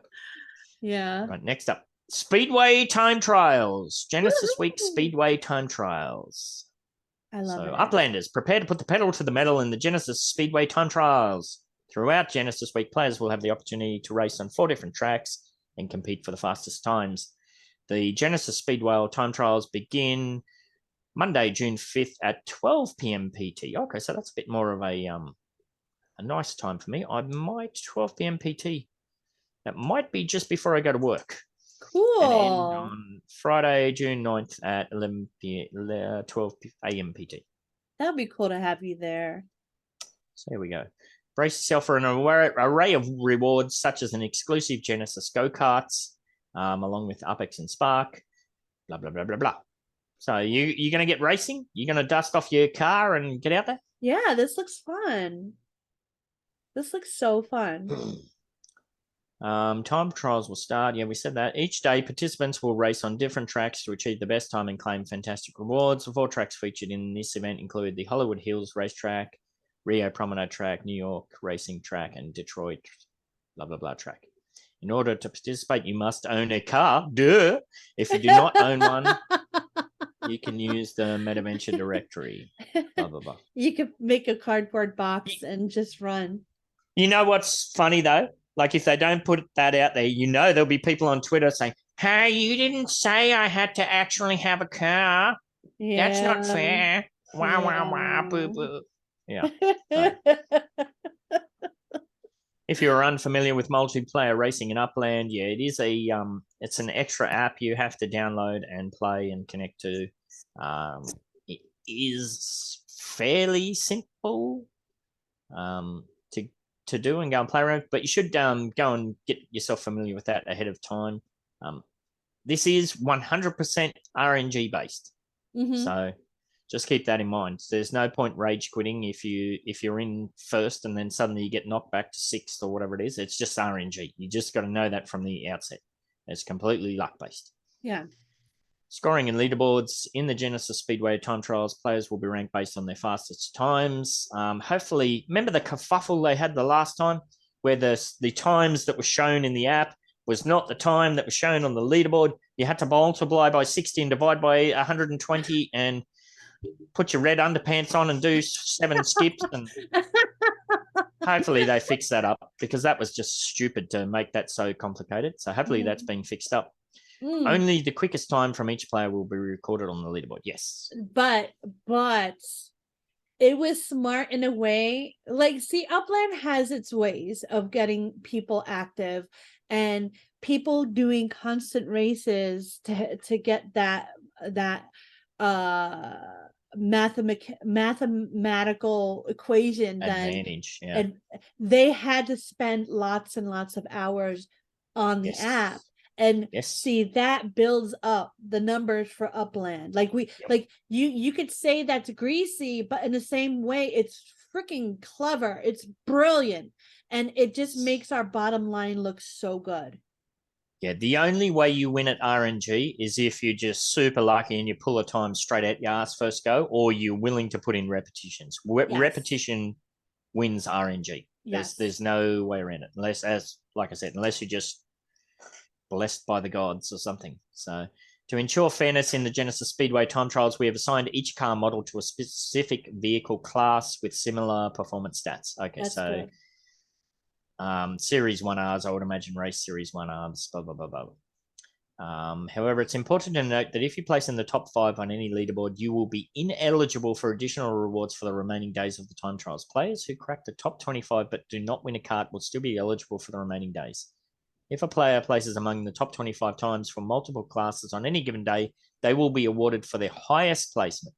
Interesting. While the rewards for their lowest placement will move to the next highest ranked player. Huh. So if you are the leader on all 5 of the leaderboards, you can only get the highest reward for one of those. Well, that makes it fair. Yeah. That makes it fair. A leaderboard will be displayed for each vehicle class. Yeah, we've seen that before. So we've got class 4, class 3, class 2, class 1. Interesting. So we've got the Series 1Rs, the Series 1 FA edition, and the Series 1 Genesis.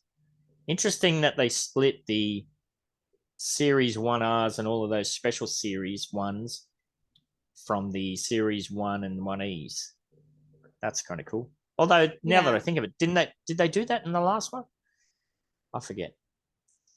I don't remember. So that should give everybody who has a car an opportunity to at least play around. Like, you don't need a Series 1R to have a crack at this. So it'll be interesting to see. What is the semi truck Series S? T, I believe. Series T. So guys, if you have a Series T, currently those kick ass. So a TE even more so, I would imagine. Oh hell yeah, that will pass everything in your class. From what I remember. And if you've got a TR, you have to race in the class. You got to race in the class 3. Interesting. Yeah. Yeah. So I have a 1E, right? You've got a Series 1E, yes. All right, good. So I'm in class 2.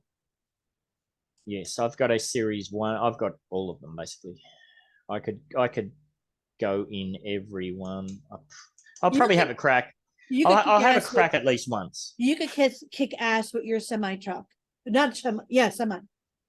I think, I'm not sure if mine's a TE. It's definitely not a TR. It might be a TE. Interesting. All right. Well, this is one of those things where I'll definitely have a play. I won't have the time or the opportunity to do multiple runs, but I'll give it a crack. Yeah. Time trial scheduled. Players will race on different tracks. Now, you don't have to go to the city to race in that track. You just have to do it all within the app. So that's one of the good things. Monday, Tuesday. Oh, that's cool. So they got it separated by days. Nice. So, and that gives you lots of time there to get involved. You've got ages and ages and ages. All right, that's cool. I'll definitely be having a crack at all of these. Nice, nice, nice. All right, let's look at the enticing rewards available. Spark, Genesis, Go-Karts. Here we go. Genesis week. Oh. Bracket number 1. So if you are the winner, you get 50,000 UpX, 0.05 Spark, and you get a cart. That's a lot. That's really cool. That's a great prize for RNG as well. That's amazing. Well done, Upland. Well done. Cool. Yeah. All right. This is definitely something I'm interested in. I'll have a crack at that myself. Yeah, that's great. Even like the other prizes within there, those that's amazing. Definitely doable. Yeah. All right, we still got a whole bunch of stuff to touch on. Now, this is what I was referring to earlier. This popped up just before we kicked off, so I wanted to make sure we got this in here. Introducing Mission Center. Ooh. So this is what you were talking about. So look at here. We've got I love this. a graphic here. What does it say? Complete all starter missions. That is And awesome. Can I go grandpa size and see that? Ah, it went down. What does that say? KYC Oh, it just says required. claim. Oh, I was hoping it was going to say what the award was. Oh. Yeah. Anyway. So yeah. Multiple reward, it says. but Visit it doesn't 3 say. Metaventures. Start a treasure hunt. Okay, so this is what we need. It's a way to teach. It's a way to onboard and teach players how to play the game, and it's also a way to get the OGs or the people who are fully up to speed with all of the stuff, get them involved in complete little missions. This is a Ben, gamification aspect that we've been screaming for ages. Yes, Cheese. do you have Samurai Aquatics at the lowest visitor fee in San Francisco? If not, please do I so. always do. I always do. All right. You forgot. Remember, it was like 3 or 4 months ago. Somebody was trying to absolutely roast me on Twitter. Oh, BEN68, he's an absolute prick because he has his fees set at the highest. I'm like, dude, it was at the city release. It's a common tactic. Everybody does it, so people don't jump all over your tail. I just forgot to change. Thanks for the heads up. Also, when you buy and trade things a lot, yeah, you forget because you might have bought something that had a higher visitor fee. That transfers over. It doesn't just go automatically to your set fee. People have to change that. So don't judge people like that. Maybe you could let them know, hey, this is different than your other stuff. Just FYI. But just want to make a quick say. Visit 3 Metaventures. So if you're in San Francisco and you visit Samurai Aquatics for 25 UPX visitor fee, and you visit 2 more for 25 UPX fee, you're actually making a profit of 25 UPX because the reward there is 100 UPX. Oh, it does say the reward, does it? That's what I was trying to say. For the second one. Ah, cool. Yeah.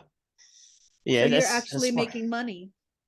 You know, I actually had the other day, I was I just collected my dividends and it went back to 0, but then I got a 50 collect 50 UPX popped up and I clicked on it and it was a visitor fee. Someone had just visited my property somewhere. I think it might have been Kansas or somewhere. It was me. What? It was in San Francisco. Yeah. Oh, it's like 50. Why is there a 50? So I went and readjusted it. Yeah. Good. Yeah. All right. Because it was probably something you just purchased. It was probably a really good deal. Yeah, and it just had the old visitor fee on there. Yes. So don't immediately think that people are absolute pricks. It's just... That's funny. It was me. That's funny. I didn't even notice. Next week, nice. We will be deploying the first iteration of our new mission center, which will serve to guide and reward players through their Upland journey. Players who are visitors and Uplanders will immediately gain access to a small set of missions that will teach them how to mint properties, hunt treasures, and complete collections. Awesome. That's exactly what we need to onboard new players and grandmas and grandpas and Uncle Jims and Auntie Noras. Yes, while the first few iterations will focus on new players, missions are a dynamic feature that will expand significantly over time. In recent months, we've been taking on a huge initiative to overhaul and improve the first-time user experience, yada, yada, yada, yes. Back in March, we released the Explore Center, a new tutorial experience. Now! Uh-oh. Time for me to put my wine hat on. Oh, no. Jeez. For the love of all the gods, why have they not found out a way so that that bloody tutorial pop-up doesn't pop up every single time you load the game? It doesn't load up for me. Yeah, because you never close the bloody app. Oh, really? But I refresh it constantly. Every single time you log out, if you log back in, you get the complete the tutorial and you got to press X. Are you sure you really want to not do the tutorial? Yes, I don't want to do the fucking tutorial every single time. Huh. I can't be the only one who that just bugs the absolute shit out of. Surely yeah, it doesn't happen to me because I never log out. I refresh. Oh, it's so annoying. Huh. It's just one of those things that should be done in code in 10 seconds. If X, then Y. Yeah. You know, one single if statement.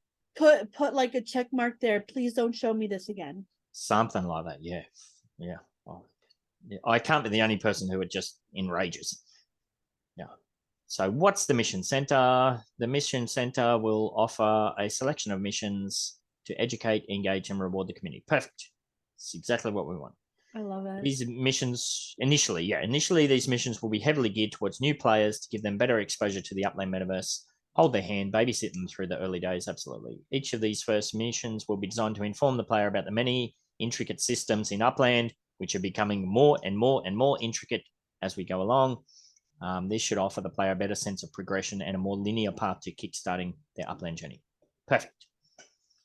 Starter missions will only be offered to newly signed up players as well as visitors and Uplands. Awesome. So, Upland, no, it says Uplanders there. So directors, executives, chief executives aren't going to get the bloody pop-up. Do you want to learn how to mint a property? No, I do not. I've been minting property since January 2020. Thank you very much. Anyone in these categories will now see 4 new starter missions already in progress in the mission center. Oh, that's good. Blah, blah, blah, buy a property. Oh, this is awesome. Read that. All right. No affordable property in their current city, no problem. Players will get a one-time opportunity to reselect. Yes, a starting city that is sure to have affordable inventory.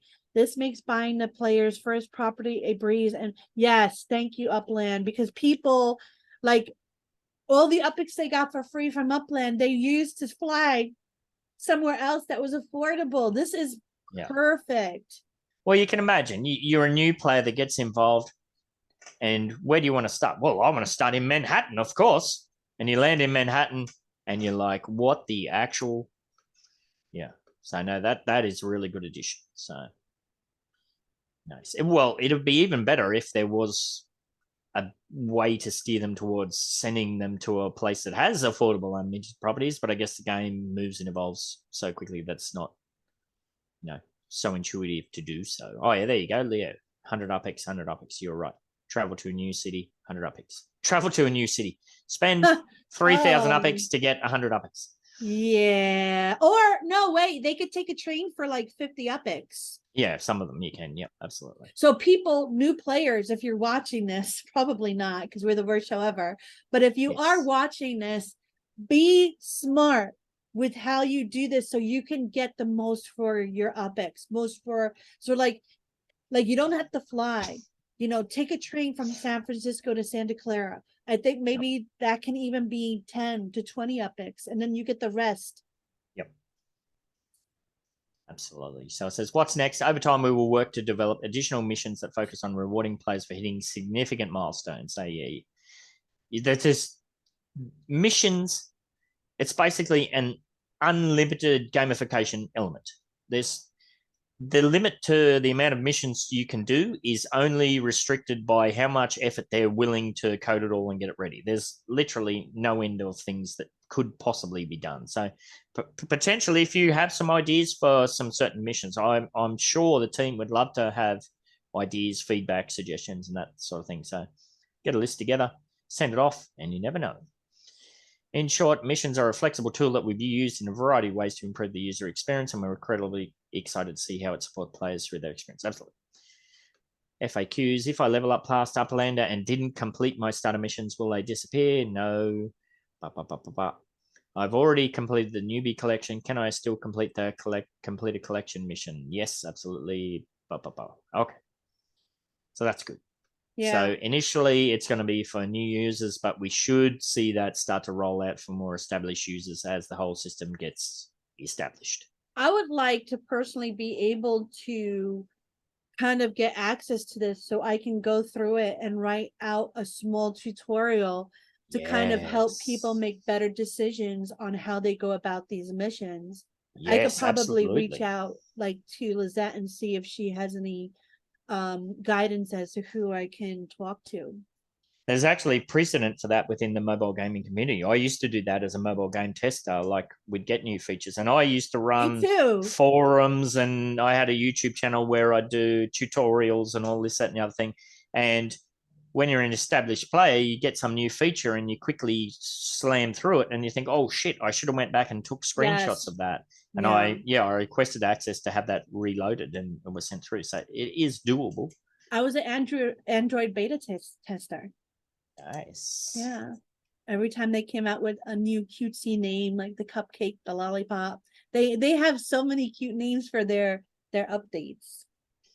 Cute or vomit inducing? You be the judge.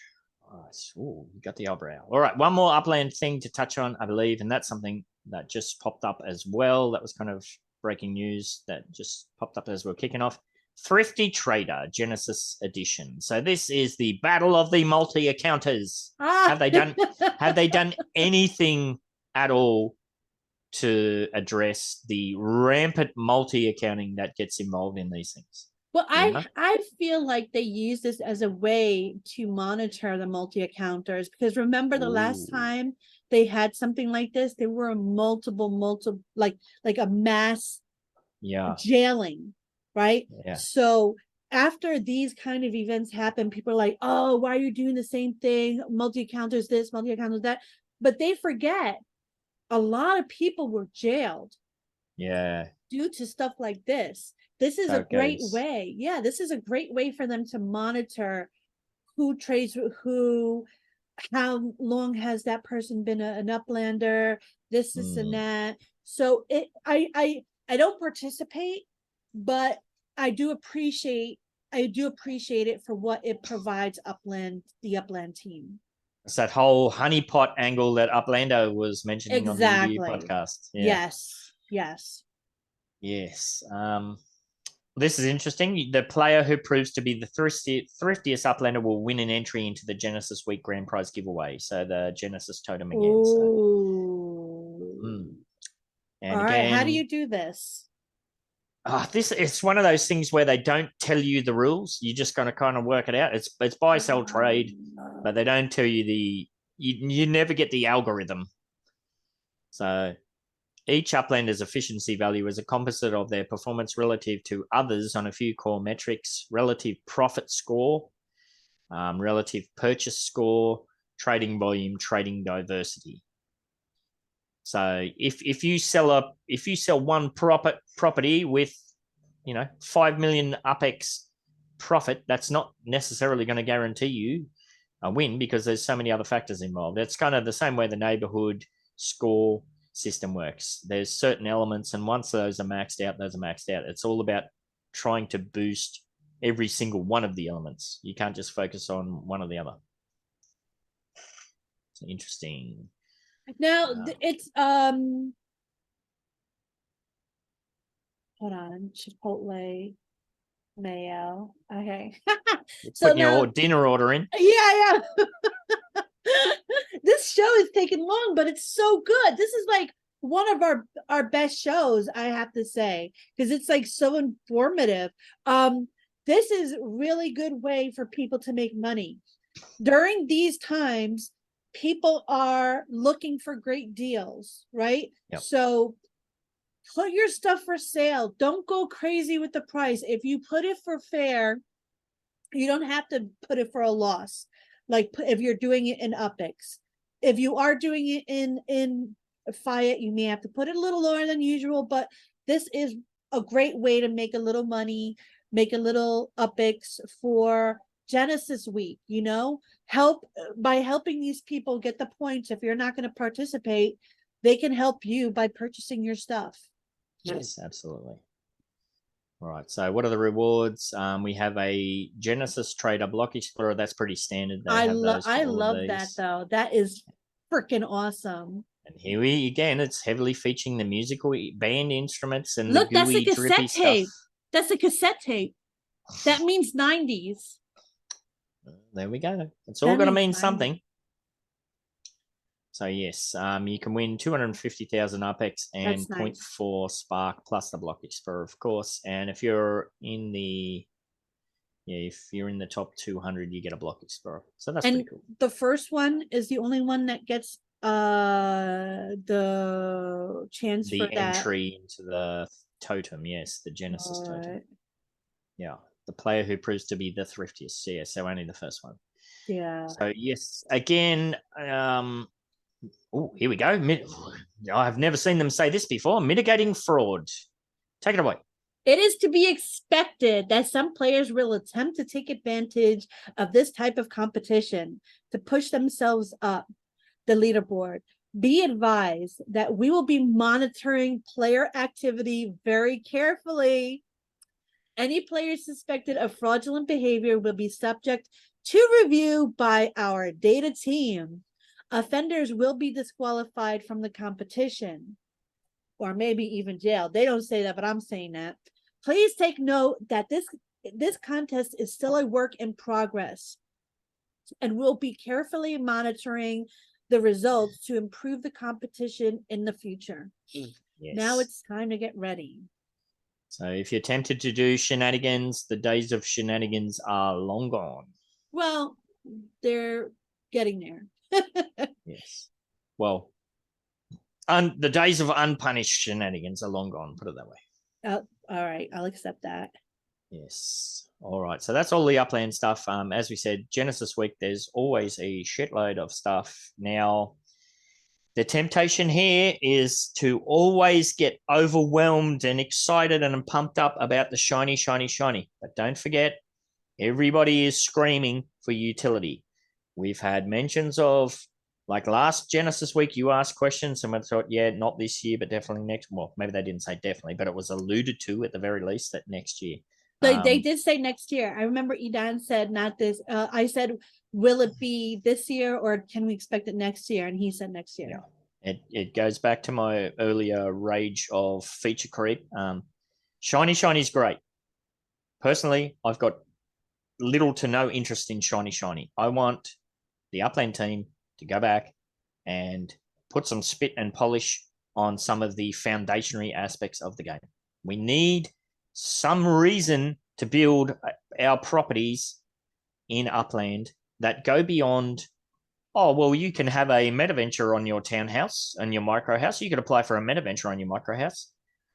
No, that's not good enough. There has to be some reason. If they want this to be a thriving, representation of the real world, you have to give players an incentive to build in the metaverse. It has to. Yeah. You cannot just keep palming that off but now we got go-karts. Oh, and now you've got a freaking cat you got to feed every 2 hours. And now you got fucking this and that. No. I don't know. I like the whole thing. I think what's going on is everything is leading up to something great, but we have to have the lead up. It like we want stuff, but they need stuff. So it has to be done very carefully in order for it to be a good mixture of benefit for both. Yeah. I mean, anybody who's been in this community for any length of time, especially you and I as part of the UDU or even aspects of it in real life, the stuff that we've got going on there, we know it's very easy and it's very sexy and it's very fun to come up with new ideas, to come up with new projects. That's the easy part. You got to finish some of this shit. Yeah. NFLPA legits, freaking all of this stuff. Autographs on your legits, rental systems, property management tools. Shiny just creates a house of cards. I think they set it up in such a way that we're supposed to add most of the finishing to it, which some people don't like, some people love.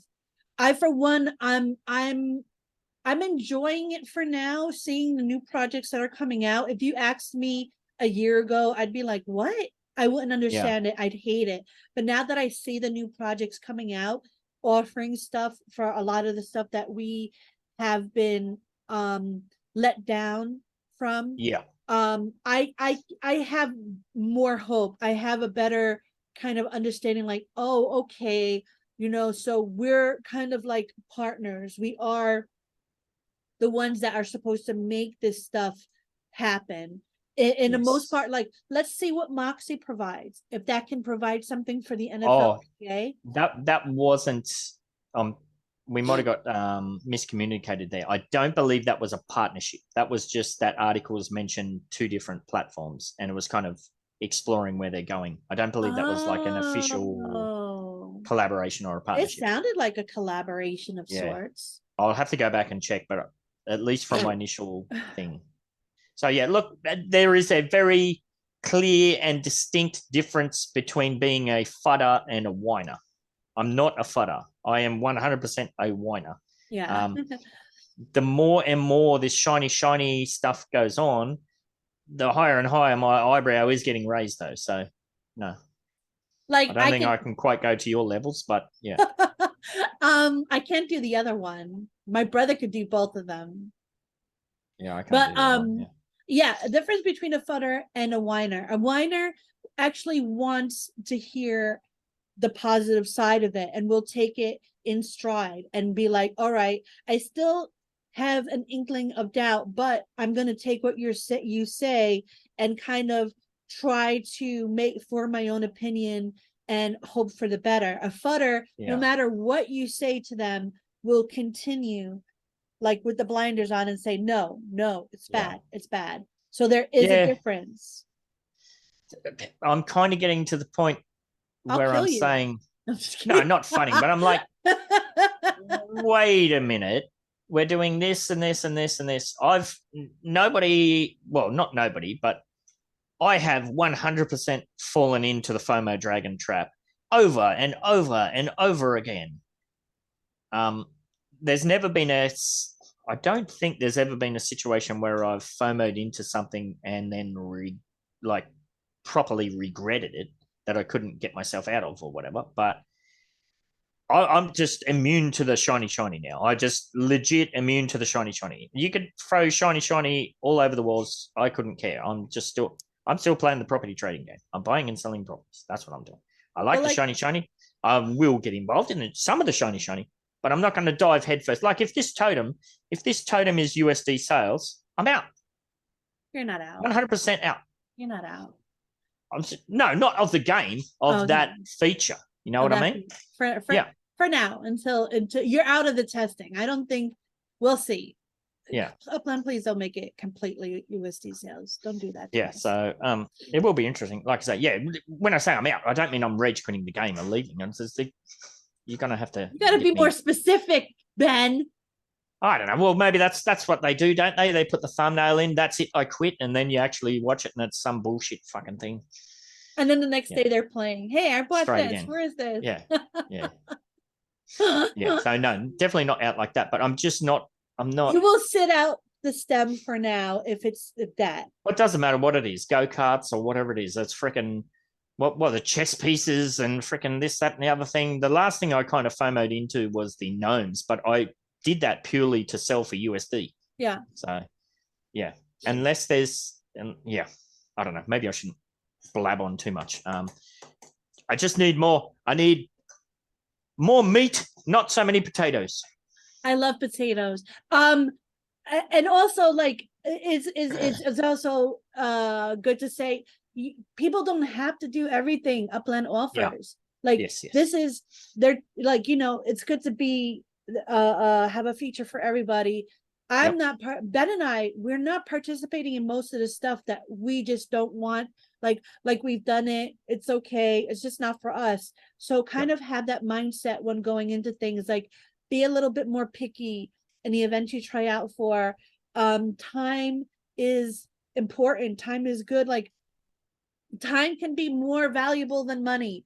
So like Absolutely. Just pick your stuff a little bit more carefully, and that way you won't get as disappointed. What did you say, Ben? Look for the best. Hope for the best, prepare for the worst. Yes. Yeah. Well, it's a good point. I mean, and I'm definitely in that case where new city, great. I'll go buy my 3 properties. I don't have to go and mint 100, 1,000, 5,000 properties anymore. I don't have to do that. Yeah. I don't have to get all the collection properties. If there's unminted collection properties available, I don't have to, I don't have to fire sell. Oh, I'm going to miss out. I don't have to do that. Yeah, because the thing that you fire sell on today could be valuable for a level 2 game tomorrow. Yeah, you never know. So But it is a tough. It's hard to say no to the FOMO dragon because, like I said, shiny is sexy. It's fun, but sometimes you got to climb on the old wagon and go for a ride. All right, we need to rush through these last articles, otherwise you're going to start chewing on the table. I still have 3 more hours. Oh, do you? All right. Well, I'm getting hungry myself too. It's almost breakfast time here, and I've got some liver, kidneys, and heart to cook up. Right, is this going to load? Ew. All right, so we've got a few articles here. You know, this is not the Whine and Cheese Upland show. It's Whine and Cheese in the Metaverses and, you know, Web3 show. So here we've got CFTC Commissioner says proposal to reassess risk management could consider crypto. I like this. Oh. So Really? old mate. Oh, look at that name. Christy Goldsmith Romero. It sounds Goldsmith. very Goldsmith. This sounds very mafia. Yes. A commissioner with the US Commodity Futures Trading Commission, the CFTC, has commented on a proposal amending the government's body's risk management program with respect to digital assets. Now, this is interesting because it appears, we touched on this a few episodes ago, where there's certain aspects of the US government that appear to be heavily pushing against crypto and are actively trying to ban it or whatnot. But then here we've got somebody else in a different department going in the opposite direction. In a June 1 notice, the CFTC said it would be opening a proposed rule change for amendments to its risk management requirements applicable to swap dealers and futures commissions merchants. What does that mean, Cheese? I don't know. There must be some kind of financial situation. Ramirez said in a public statement that the proposal could allow the commission to address risks associated with certain crypto investments.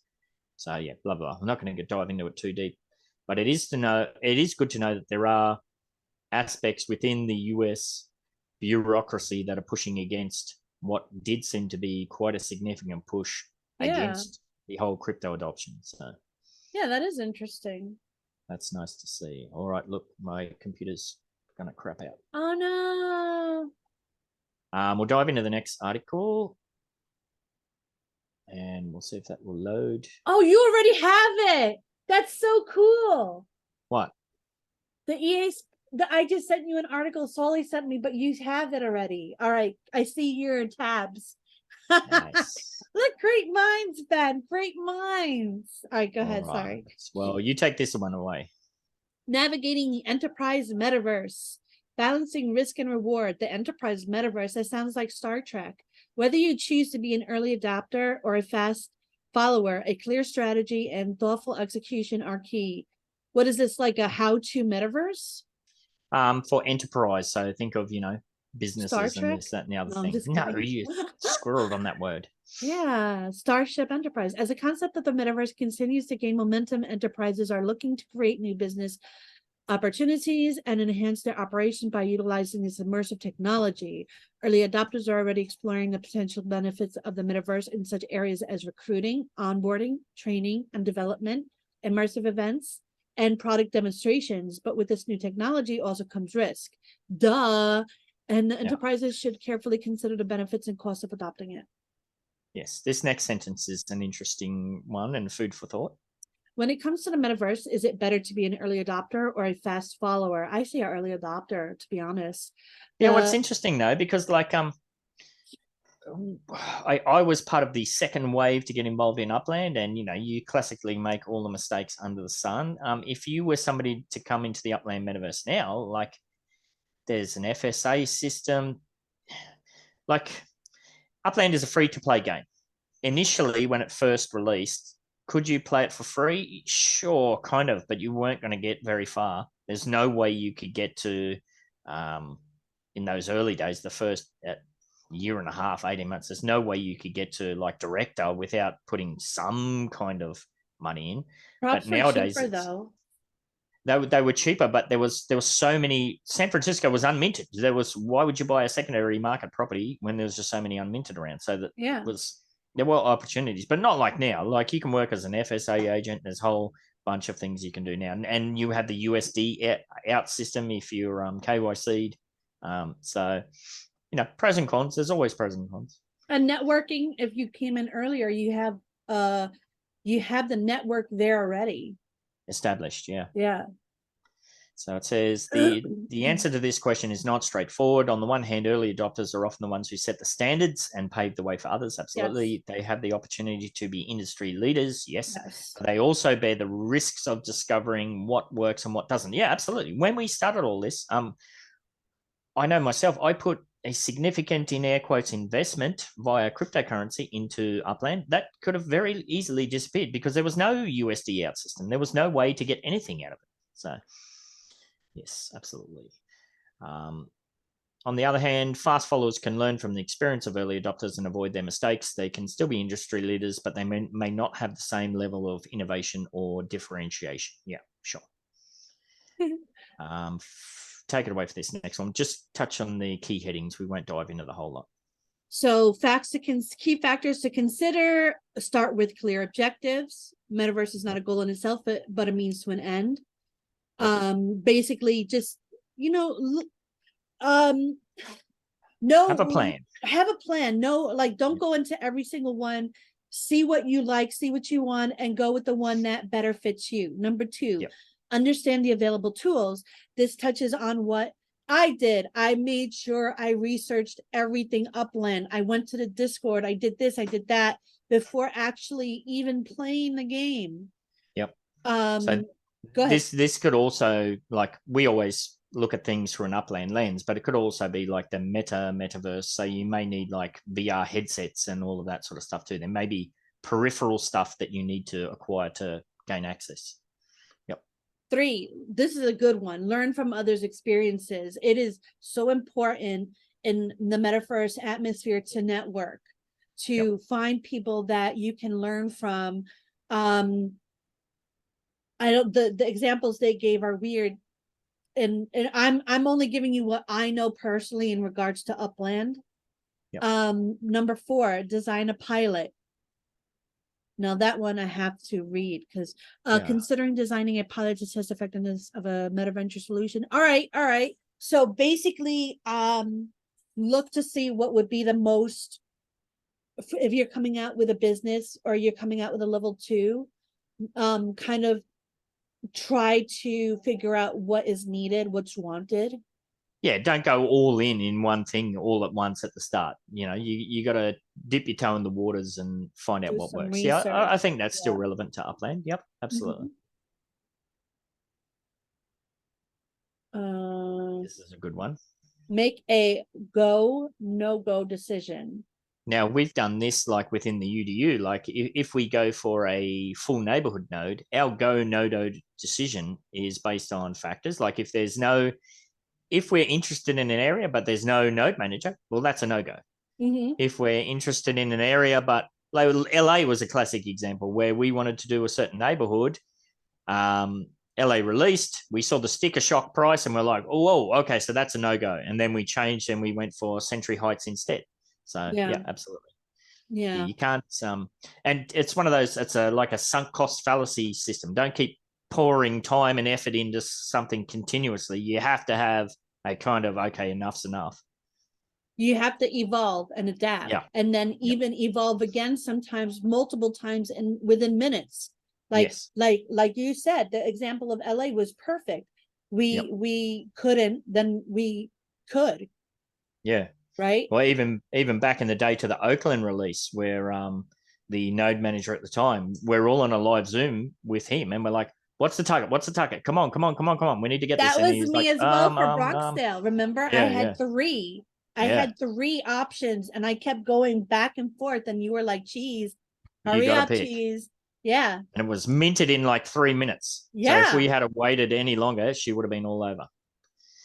Yes. Imagine how enraged you would have been then. You were already enraged as it was, and we did pretty well. So angry. Yes. And then finally, iterate. Enterprises should iterate on a metaverse solution, continuing to test and refine its effectiveness over time. See if what you're doing is working. If it's not working, adapt, evolve. Adapt and evolve. Yes, absolutely. So yeah, I think that's a good you can dive into the specifics of that more yourself, but I think that's a good overall for anybody that's looking to get involved in whether it be Upland or any of the other metaverses. That's a good some starting bullet points to work off at least. All right, 2 more to go. Next one. Now, this is interesting. We do know that Apple has been working on the down low for quite a while, doing patents, employing people, yada, yada, yada, a whole bunch of stuff. Well, it seems like they're now ready to start pushing that a bit publicly. This Apple looks set so. for risky VR headset launch as metaverse enthusiasm dies out. It's not dying out at all. What are they talking about? Who wrote this? Yes. Peter O'Brien. Yeah, it's not a very long article. So, in a big gamble for the world's most valuable company, Apple is widely expected to launch its first major new product in almost a decade at its annual developers conference next week, a virtual reality headset. Ooh. Now, correct me if was the iPhone was the first smartphone, was it, or were there iterations of smartphones prior to the iPhone? I'm sure they had Some kind like of an Android based, yeah, like a Samsung Maybe. or something. Well, I'm sure somebody will correct us in the comments or whatever, but there's no getting around that the iPhone and the iPad completely revolutionized cell phone technology, how we all go about our daily lives and this, that, and the other thing.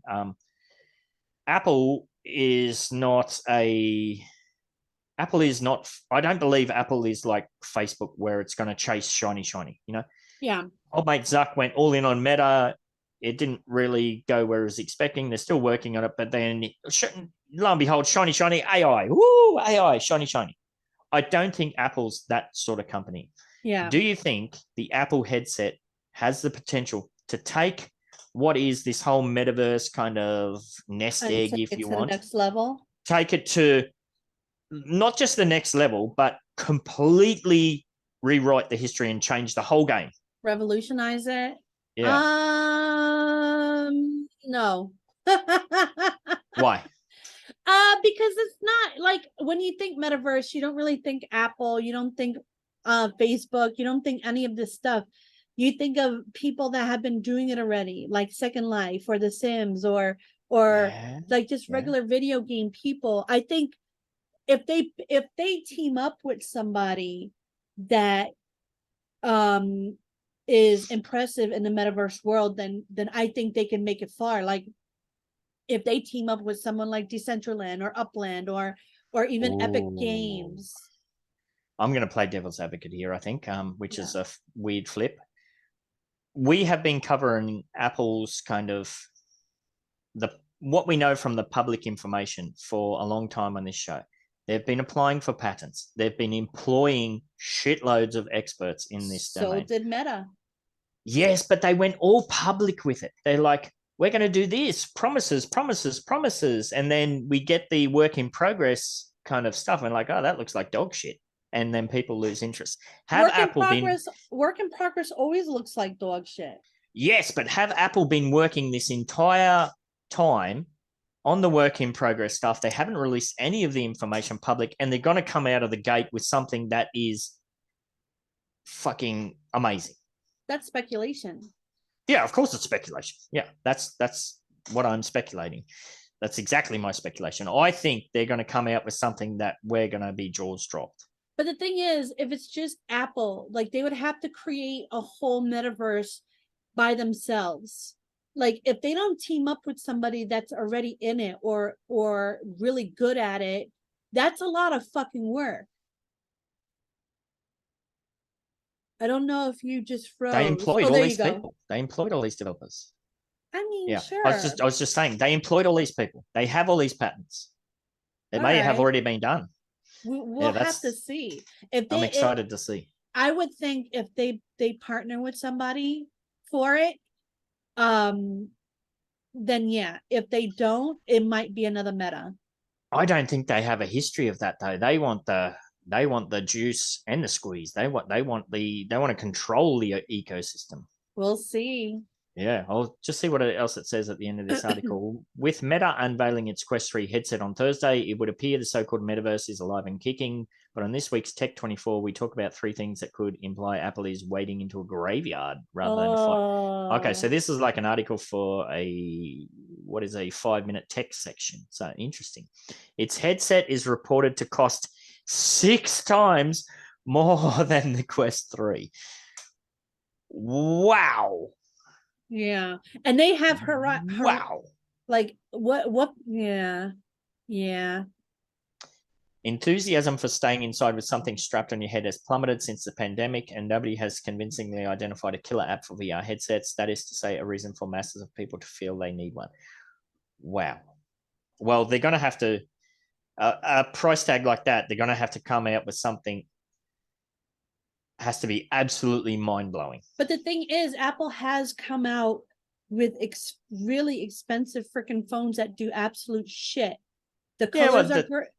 The colors are great. The phone, the camera, just like every other phone, it just has the name Apple on it, and people are like, "Oh!" Like, and people are going to buy it. Yeah, yeah, they're going to buy it regardless because it's Apple. The first iterations of the iPad were hella expensive, and they weren't that great. But you know, things get better. Things get cheaper. Not with the Apple name on it. Things don't get cheaper with the Apple name on it.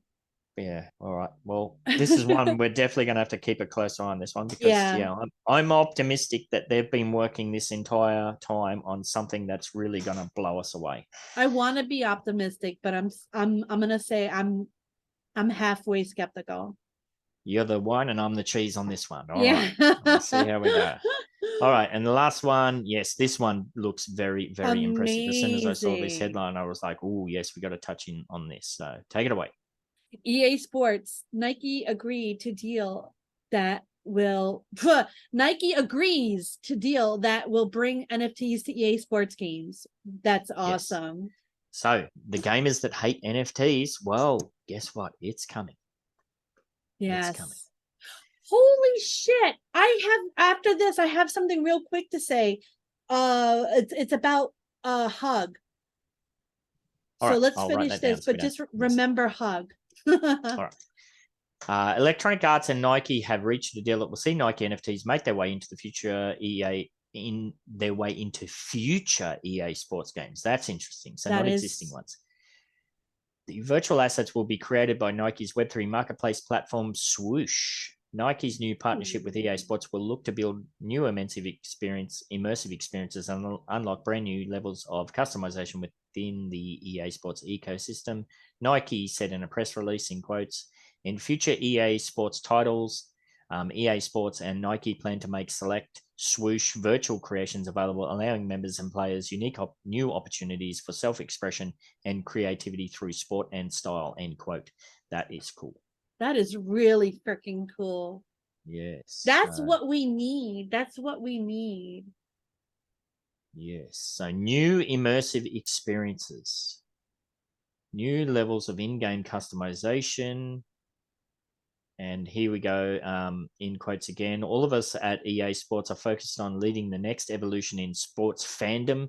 And this new collaboration with our longtime partners at Nike sits directly at the intersection of innovation, sport, and culture, end quote.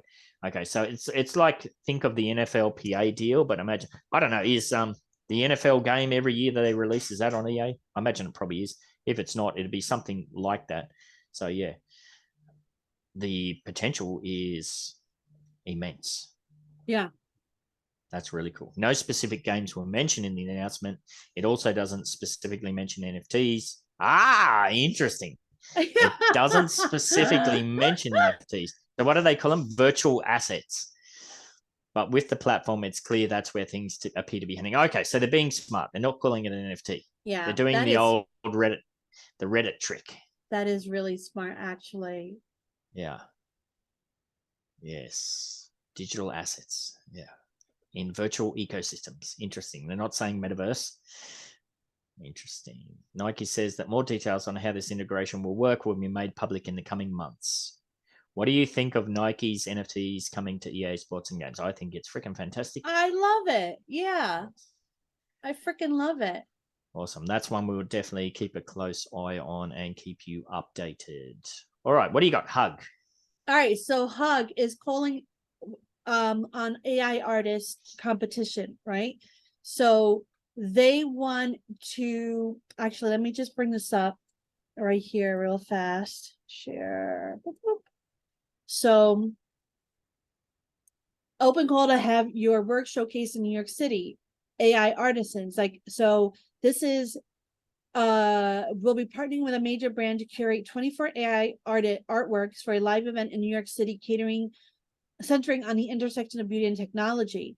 The theme of the event is code culture, the digital dialogue between beauty and artificial intelligence.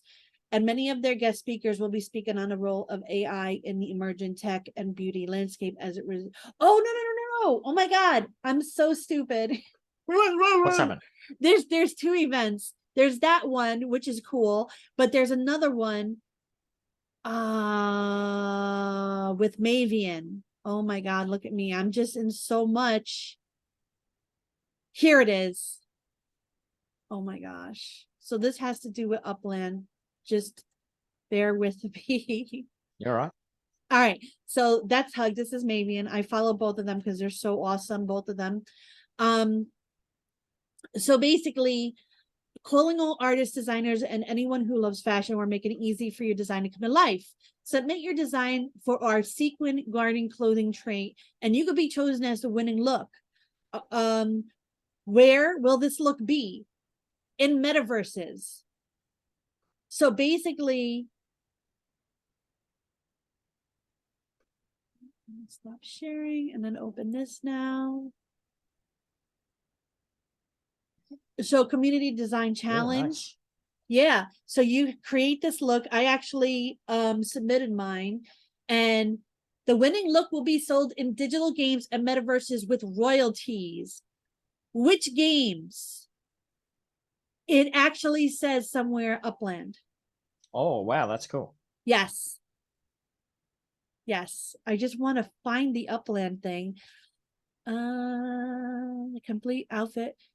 Silhouette, if I press apply now. Yeah. It just says various digital, various metaverses. Yeah. In another place, it did say, Upland. Nice. it did say Upland and two other ones.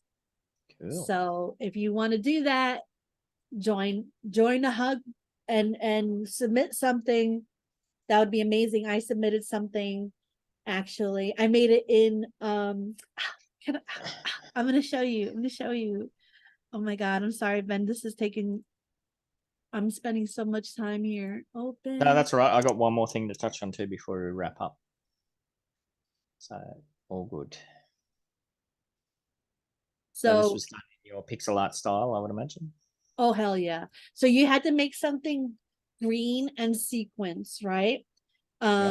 So I added beads to it because I love beads. And this is my submission with like a peacock feather sleeve. Very cool. And I made it in like a side view too, and like the back view, because I needed different angles and whatnot. So this is awesome. Like if you go close, you can see the Monet. That is my work. Yeah. So my work is definitely a Monet, which looks really awful up close, but as you go away, it looks pretty. Looks amazing. Thanking you. All right. Well, good luck with that. Yes, as I said, one more thing to touch on. Have you been collecting your free Formula One McLaren NFTs, Cheese? No, because it's at like 3 a.m. my time. No, it is open for the entire race weekend. You can claim at any stage. Really? It's open from the Friday practice session until late this Sunday evening. You have several days to claim those. So if you had been collecting along, you would have 8 sitting in your wallet, just like I do. No, look at those. Those are very pretty. nice and shiny. Yeah. So yes, there is still time now. Spain is on this weekend, so there's still plenty of time to collect that one. And if you have missed any, it's pretty easy to go back and collect, buy the other ones on the secondary market. The prices are still very cheap at this stage. If you collect the full set of 23, I believe, there's all sorts of prizes and opportunities that you can win, both virtual prizes and in real life prizes. So that's cool. Make sure you get over there and check that out. You can find that by going to collectibles.mclaren.com. Or if you just search McLaren Formula One collectibles, digital collectibles, you'll be able to find it. And it's very intuitive to log in and that sort of thing and claim those. You don't need any fancy schmancy wallets or anything like that. So yes. That's all I have this week, Cheese. That was quite a lengthy one. We won't be together next week because you will be live at Genesis Week. Like I said, I'll see if I can hook up an interim host and we'll go from there. And I had this really nifty thing that goes around my head that will be recording. So keep your eyes out. There may be some live streams or who knows what. So yes, and don't forget, if you are going to Genesis Week, make sure you find the Cheese. Go and find her nice and early when she's got the booth set up. Get yourself some swag and, yeah, have fun. Be safe. Don't get too crazy with the cocktails. Stay fresh. And the gambling and all that. Yes. All right, get us out of here. All right, see you next week. Oh, well, for the UDU podcast, of course. But then after that, for Vegas, stay fresh, you cheese bags. Go ahead, get your pinky up. Talk wine and cheese, motherfucker. Go ahead, get your pinky up. Go ahead, get your pinky up. Go ahead, get your pinky up. Talk wine and cheese, motherfucker. Go ahead, get your pinky up. Go ahead, get your pinky up. You let fire samurai riding on the dingo, flying through the sky. Cheese in the house, get after dry. Hit you with the hairbrush, hit you with the knife. You let fire samurai riding on the dingo, flying through the sky. Hit you with the knife, flying through the sky. You let fire samurai riding on the dingo, flying through the sky. Cheese in the house, get after dry. Hit you with the hairbrush, hit you with the knife. You let fire samurai riding on the dingo, flying through the sky. Hit you with the knife, flying through the sky. Time for wine and cheese. Wine and cheese. Time for wine and cheese. Wine and cheese. Time for wine and cheese. Wine and cheese. Time for wine and cheese. Wine and cheese. Time for wine and cheese. Are you looking for some of that quality outdoor decor? But you got no freaking idea where to go? Oh, come on over to Samurai Aquatics and Decor for all your outdoor decor needs. Got yourself an empty plot of boring virtual real estate in the Metaverse, do you? Yeah, just delete that. I'm still not ready, sorry. Got yourself an empty plot of boring virtual real estate in the Metaverse, do you?